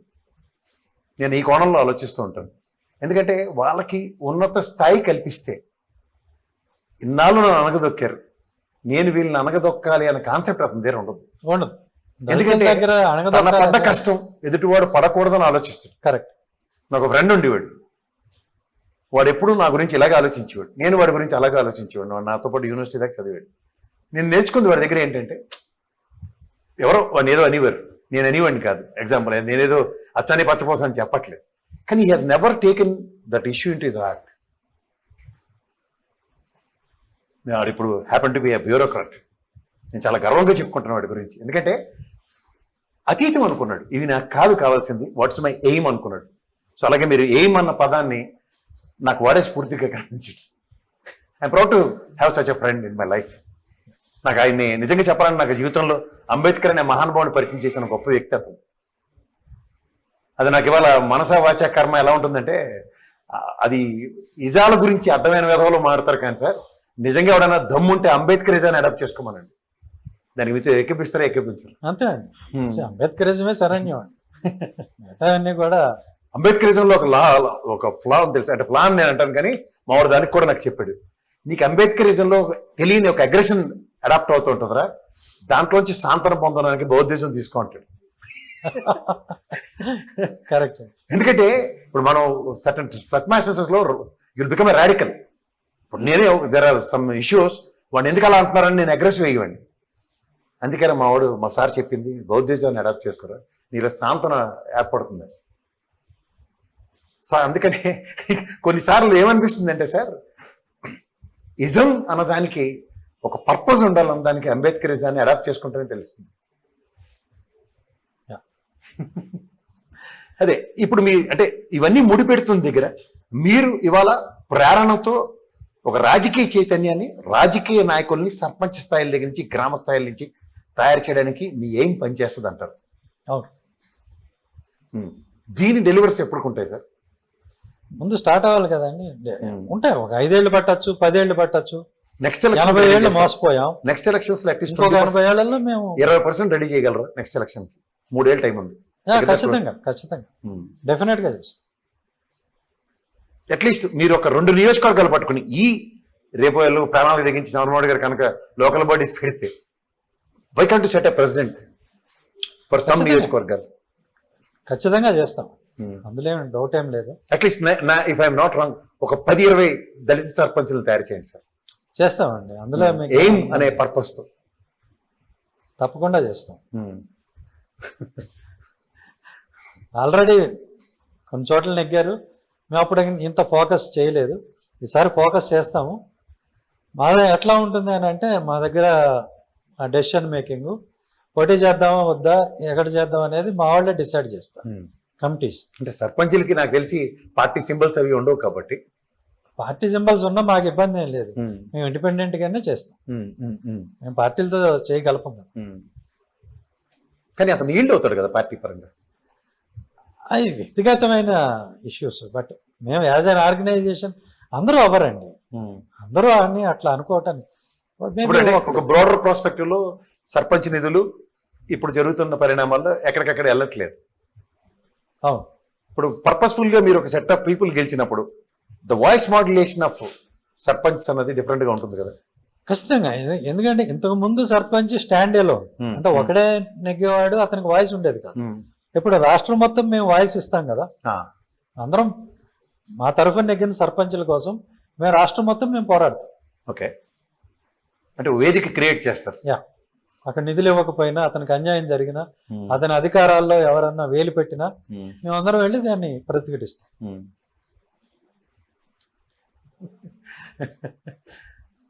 ఇప్పుడు మీ అంటే during your tenure as a IPS officer 1992 batch, మొన్న ఈ సంవత్సరంన్నర కాలక్షేపం తీసేస్తే ఒక డైమెన్షన్స్ లో డిఫరెంట్ డైనమిజమ్స్ చూపించిన మీరు ఉమేష్ చంద్ర అనే సహచరుడిని కోల్పోవడంలో నాకు తెలిసి మీరు తీవ్ర మానసిక వేదనకు గురయ్యారు.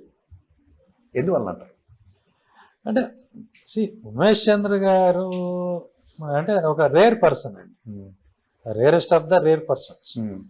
చాలా తక్కువ మందిని చూస్తాం అట్లాంటి వాళ్ళని.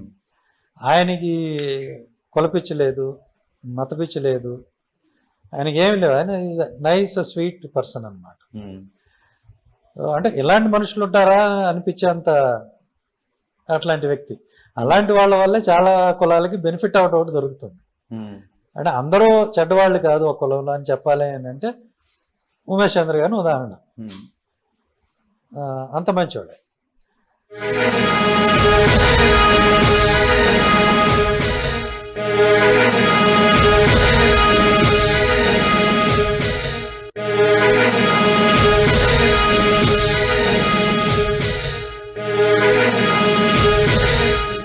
చేయాలని కానీ,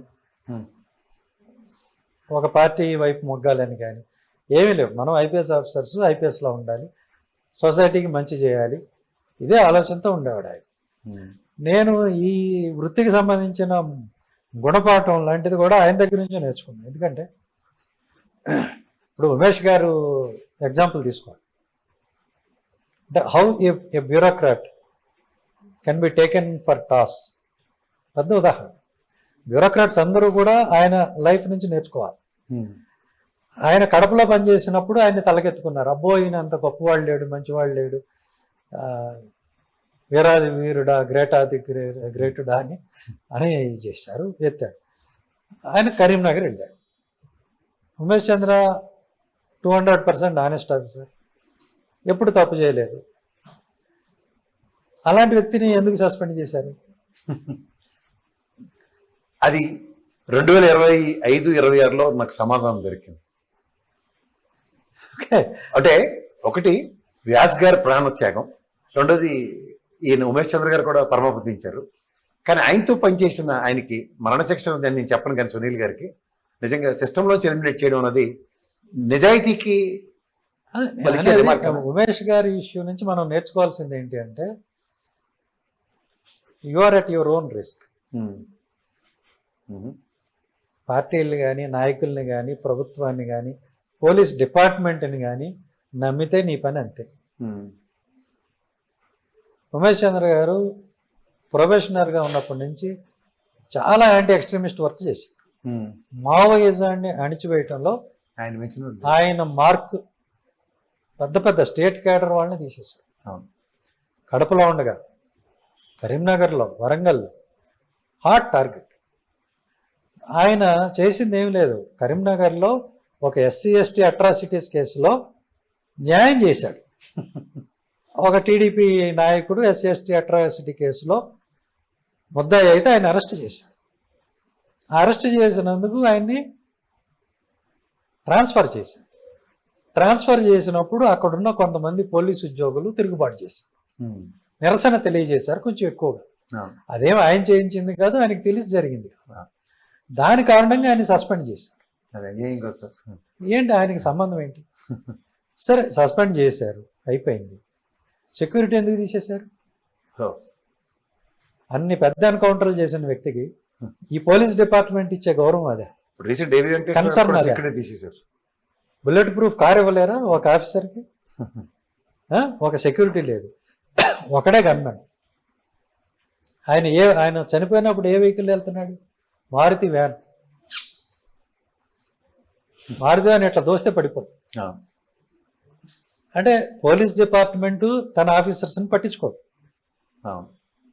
అంటే ఆయన రాజకీయ నాయకులకి అనుకూలంగా లేడనో, లేకపోతే గుడ్ బుక్స్లో లేడు అని అంటే ఒక బుల్లెట్ ప్రూఫ్ కారు కూడా ఇవ్వలేదు. సెక్యూరిటీ ఎవరు? మీకుందా ఇప్పుడు సెక్యూరిటీ? నాకేముందండి, 1+1 మామూలు గన్మెన్ ఉన్నారు, బుల్లెట్ ప్రూఫ్ కార్ లేదు. ఈ మధ్య కూడా నా కారు మీదకి ఒక వెహికల్ వస్తే, ఒక టిప్పర్ వస్తే భీమవరం దగ్గర, ఈ డ్రైవర్ దాన్ని తప్పించిపోయి నీళ్ళలో పడ్డాడు. ఆ టిప్పర్ ఏంటో తేల్చండి అంటే ఇంతవరకు తేల్చరు. అది మర్డర్ అటెంప్టా, యాక్సిడెంటా, ఇంతవరకు డిపార్ట్మెంట్ తేల్చలేదు. వీళ్ళకి ఏం కావాలి? ఇది ప్రైవేట్ వెహికలా, గవర్నమెంట్ వెహికలా, దీనికి స్టార్లు ఎందుకు ఉన్నాయి? ఇది ఎంక్వైరీ అంతే తప్ప దాని మీదకి వచ్చిన టిప్పర్ ఏంటి, దాని ఓనర్ ఎవరు, ఇంతవరకు ఈ రోజుకి తెలుసుకోలేదు. నేను చెప్పాను, ఇది సెక్యూరిటీ థ్రెట్లా ఉంది కాబట్టి సెక్యూరిటీ పెంచండి అంటే ఈ రోజుకి ఎలాంటి రెస్పాన్స్ లేదు.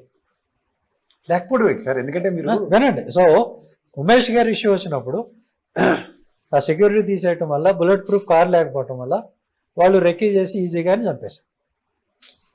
అంటే ఆయన డిపార్ట్మెంట్కి చేసిన దానికి ఇచ్చిన గౌరవం అదే. ఆయన చనిపోయిన తర్వాత ఏదో ఆయన భార్యకి ఉద్యోగం ఇచ్చామంటే ఆ లాస్ తీసుకొస్తారా? ఆయన కొడుకు ఒక తండ్రిని తీసుకొచ్చి ఇవ్వగలరా? యంగ్ ఆఫీసర్ అయినప్పటికీ జస్ట్ ఎస్పీ, 2వ డిస్ట్రిక్ట్ ఎస్పీ. కడప నుంచి ఆయన కరీంనగర్కి వచ్చారు.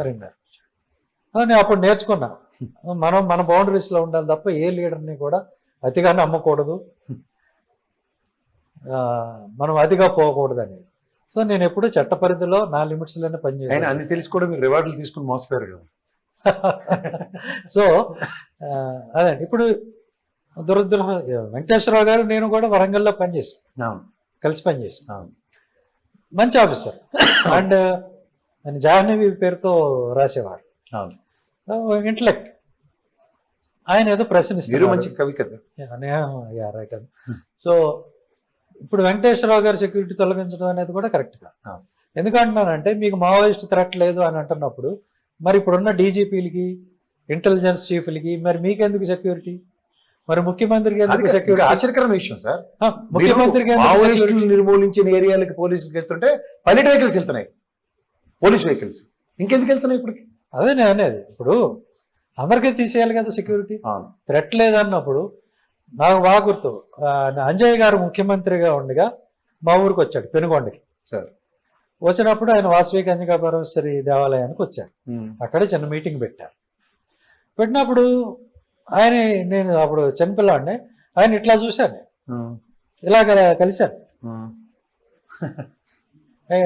ఆయన గుళ్ళోకి వెళ్తుంటే ఆ గుడి దగ్గర కనపడి నమస్కారం అంటే నమస్కారం అన్నాడు. ముఖ్యమంత్రి. అవును. నేను చిన్న కుర్రోడిని, మామూలు అప్పుడే నిక్కర్ల మీద ఉన్నా. గుళ్ళోకి వెళ్ళాడు ఆయన, పూజ చేసుకున్నాడు, మళ్ళీ వచ్చాడు, మళ్ళీ కనపడి మళ్ళీ నమస్కారం అంటే మళ్ళీ నమస్కారం అన్నాడు. షేక్ హ్యాండ్ ఇస్తే షేక్ హ్యాండ్ ఇచ్చాడు. ఉమ్, వచ్చాడు ఆయన. అక్కడ ఎదురుగుండా సత్రం ఉంటుంది, టెంపుల్ ఎదురుగుండా. ఆ సత్రం మెట్ల మీదే ఒక చట్టా లాంటిది ఉంటుంది, అక్కడ మీటింగ్ పెట్టాడు ఆయన. ఉమ్, ఎదురుగుండా కింద అంతా కూర్చున్నారు. నేను వెనక నుంచి వెళ్ళి సత్రం పైకి ఎక్కాను. ఉమ్, పైకి ఎక్కితే కింద ఆయన కనపడుతున్నాడు. ఉమ్. ఏ సెక్యూరిటీ లేదు అప్పుడు. అదే చెప్తున్నా, ఆ, ఒక ముఖ్యమంత్రిని అంత ఫ్రీగా కలిసాం, థ్రెట్ లేదు అని అంటే అది నేను చూసింది. అవును. ఓకే, మరి థ్రెట్ లేదు అన్నప్పుడు అంజయ్ గారికి ఎలాంటి సెక్యూరిటీ ఉందో ఇప్పుడున్న ముఖ్యమంత్రులకు కూడా అదే ఉండాలి కదా. అంతే. ఒక వెంకటేశ్వరరావు గారికి ఎందుకు తీసేయాలి? అసలు చంద్రబాబు గారికి సెక్యూరిటీ ఇచ్చిన రీజన్ కూడా నక్సలైట్ల నుంచి పెనుముప్పనే కదా. అదే కదా. నక్సలైట్ల ఆపరేషన్ కాగారు మొత్తం తుడిచేసాం అన్నప్పుడు ఆ, why the మరి ఎందుకు? security, sir? మరి ఎందుకు ఇప్పుడు థ్రెట్ ఎవరి నుంచి చెప్పండి? అసలు చెప్పాలంటే గ్రే హ్యాండ్స్ లో పనిచేసిన మీరు, నెక్స్ట్ ఫ్యాక్షనిజం నిర్మూలించిన మీరు ఉమేష్ చంద్ర గారికి, వ్యాస్ గారికి జరిగిన. నేను వరంగల్లో చేశాను, శ్రీకాకుళంలో ఎన్కౌంటర్స్ అయినాయి. అవును, నాకు బీపీ కార్ ఇచ్చారు చాలా కాలం, అవును. తర్వాత తీసేశారు. తీయడం సంగతి కాదు. Now you're need of department గా ఉన్నప్పుడు కొంత departmental protection to an extent ఉంటుంది. అంటే అన్ఫార్చునేట్లీ ఉమేష్ చంద్ర గారికి సెక్యూరిటీ తీసిన తర్వాత ఆ దురదృష్టకరమైన సంఘటన జరిగింది. అవును. ఇప్పుడు ఏబి వెంకటేశ్వరరావు గారికి తీసేశారు. ఆయన అంటున్నారు నాకు సెక్యూరిటీ థ్రెట్ ఉంది, నాకేమన్నా అయితే అది సహజ మరణం కాదు అని కూడా వారు స్టేట్మెంట్ ఇచ్చారు. మీరు ఏమంటే ఇవి కరెక్ట్ కాదు. ఎందుకంటే మీది మొన్న భీమవరం ఆ సభ కూడా 15,000 మంది పైచీలకు మీకు సభ వచ్చారు. సక్సెస్ అయిందండి. సక్సెస్ అయింది. దానికి వచ్చిన కాన్సిక్వెన్సెస్, ఆ? రెస్ట్రిక్షన్స్, ఎంతమంది నిలువరించారు? నాకు తెలిసి ఇంకో 10,000 మంది నిలువరించారు. అవును, ఆ. ఖచ్చితంగా. అక్కడ స్టేజ్ మీద మీ పరిస్థితి దిగ్బంధం. అవునా కదా? అవునండి. అంటే ఇవన్నీ ఉన్నాయి, ఇవన్నీ ఉన్నాయని నేను లెటర్ పెట్టినా కూడా ఈ రోజుకి దాని మీద ఎలాంటి యాక్షన్ లేదు, సెక్యూరిటీ పెంచడం లేదు.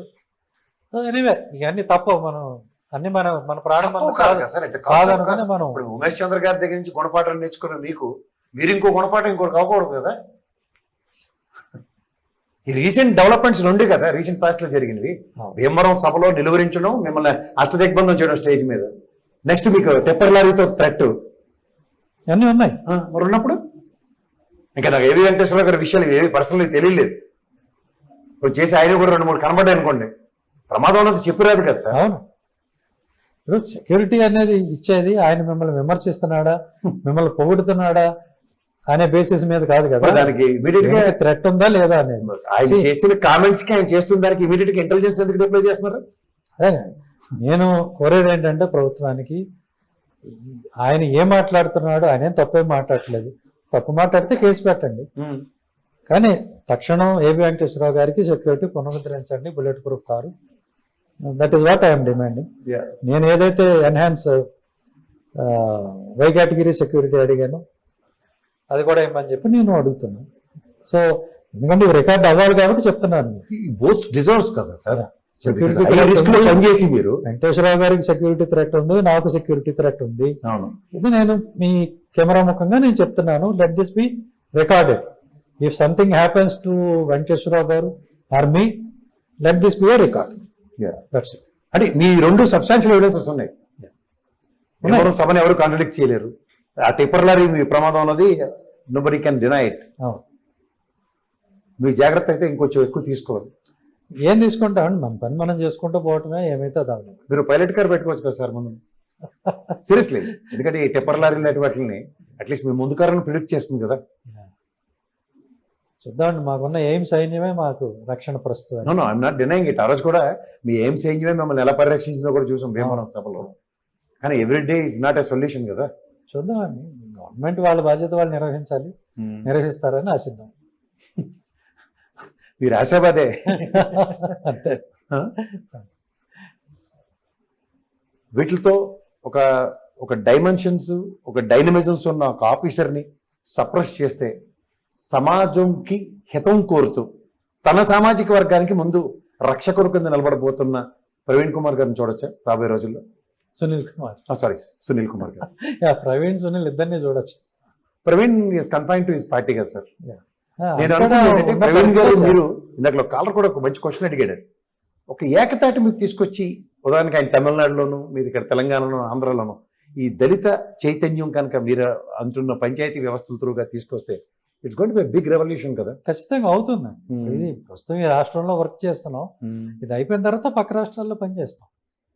నాకెందుకో ప్రవీణ్ గారికి ఏమైనా some sort of political assurance వచ్చిందా ఈ ప్రాస్పెక్ట్ లో అనిపిస్తుంది.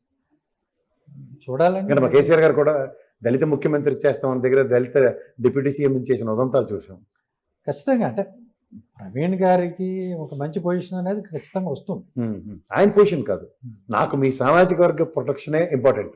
చూద్దాం, మీ త్రూగా ఆయన ద్వారా కమ్యూనిటీకి మేలు జరగాలని. ప్రవీణ్ గారి ద్వారా దళితవాడి పంచాయతీ, ఇప్పుడు లంబాడి తండ పంచాయతీ ఇచ్చింది కేసీఆర్ గారు. అవును. మళ్ళీ ఆయనో లేకపోతే ఈ కాంగ్రెస్ పార్టీనో, రాహుల్ గాంధీ గారు కూడా ఈ కాన్సెప్ట్ వైపు చూసి కాంగ్రెస్ అధికారంలో ఉన్న రాష్ట్రాల్లో అయినా ఇది ఇస్తారని ఆశిద్దాం. మోడీ గారి దృష్టికి వెళ్ళి ఆయన కూడా బీజేపీ ఉన్న ప్రతి చోట ఇది ఇస్తే కూడా ఒక మంచి మార్పు. ఎందుకంటే భారతీయ జనతా బీసీ పార్టీ ప్రధానమంత్రి, BC గణనే జరగట్లే, BC reservation implementation జరగట్లే. Bharatiya Janata party మాకు కుల వ్యతిరేకత లేదు, క్యాస్ట్ బయాస్ లేదు అని ప్రూవ్ చేసుకోవాలి అని అంటే ఇది మంచి అవకాశం. బీజేపీ అధికారంలో ఉన్న ప్రతి చోట కూడా దళితవాడ పంచాయతీ చేసి నిధులు ఇస్తే దళితులు మీకు అప్పటికి కూడా అక్కడ మాయావతి గారిని, కాంచీరామం గారిని నిర్మూలిస్తేనే కానీ నిద్రపోయిన వాళ్ళని పట్టుకుని మీరు ఇంకా నమ్ముతారు సార్ వాళ్ళు? అంటే అది పొలిటికల్ రైవల్రీ. పొలిటికల్ రైవల్రీ ఎవరితో ఉంది? అది కాంచీరామ గారి ఆదర్శాలు కానీ ఎవరికైనా ఉన్నాయా? అనేది వాళ్ళు పొలిటికల్ గా గెయిన్ అవుతారు ఇవి ఇస్తే. కాబట్టి ఆ కోణంలో బ్రాహ్మణుడే కదా అతను. ఎవరండి? కాంచీరామ్ గారు. కాంచీరామ్ గారు ఆ, దళితుల కోసం ఆక్రమించిన మనిషే కదా. అవును. అంటే అక్కడ ఏంటంటే వాళ్ళ పొలిటికల్ పవర్ని రీప్లేస్ చేసాడు కాబట్టి ప్రాబ్లము.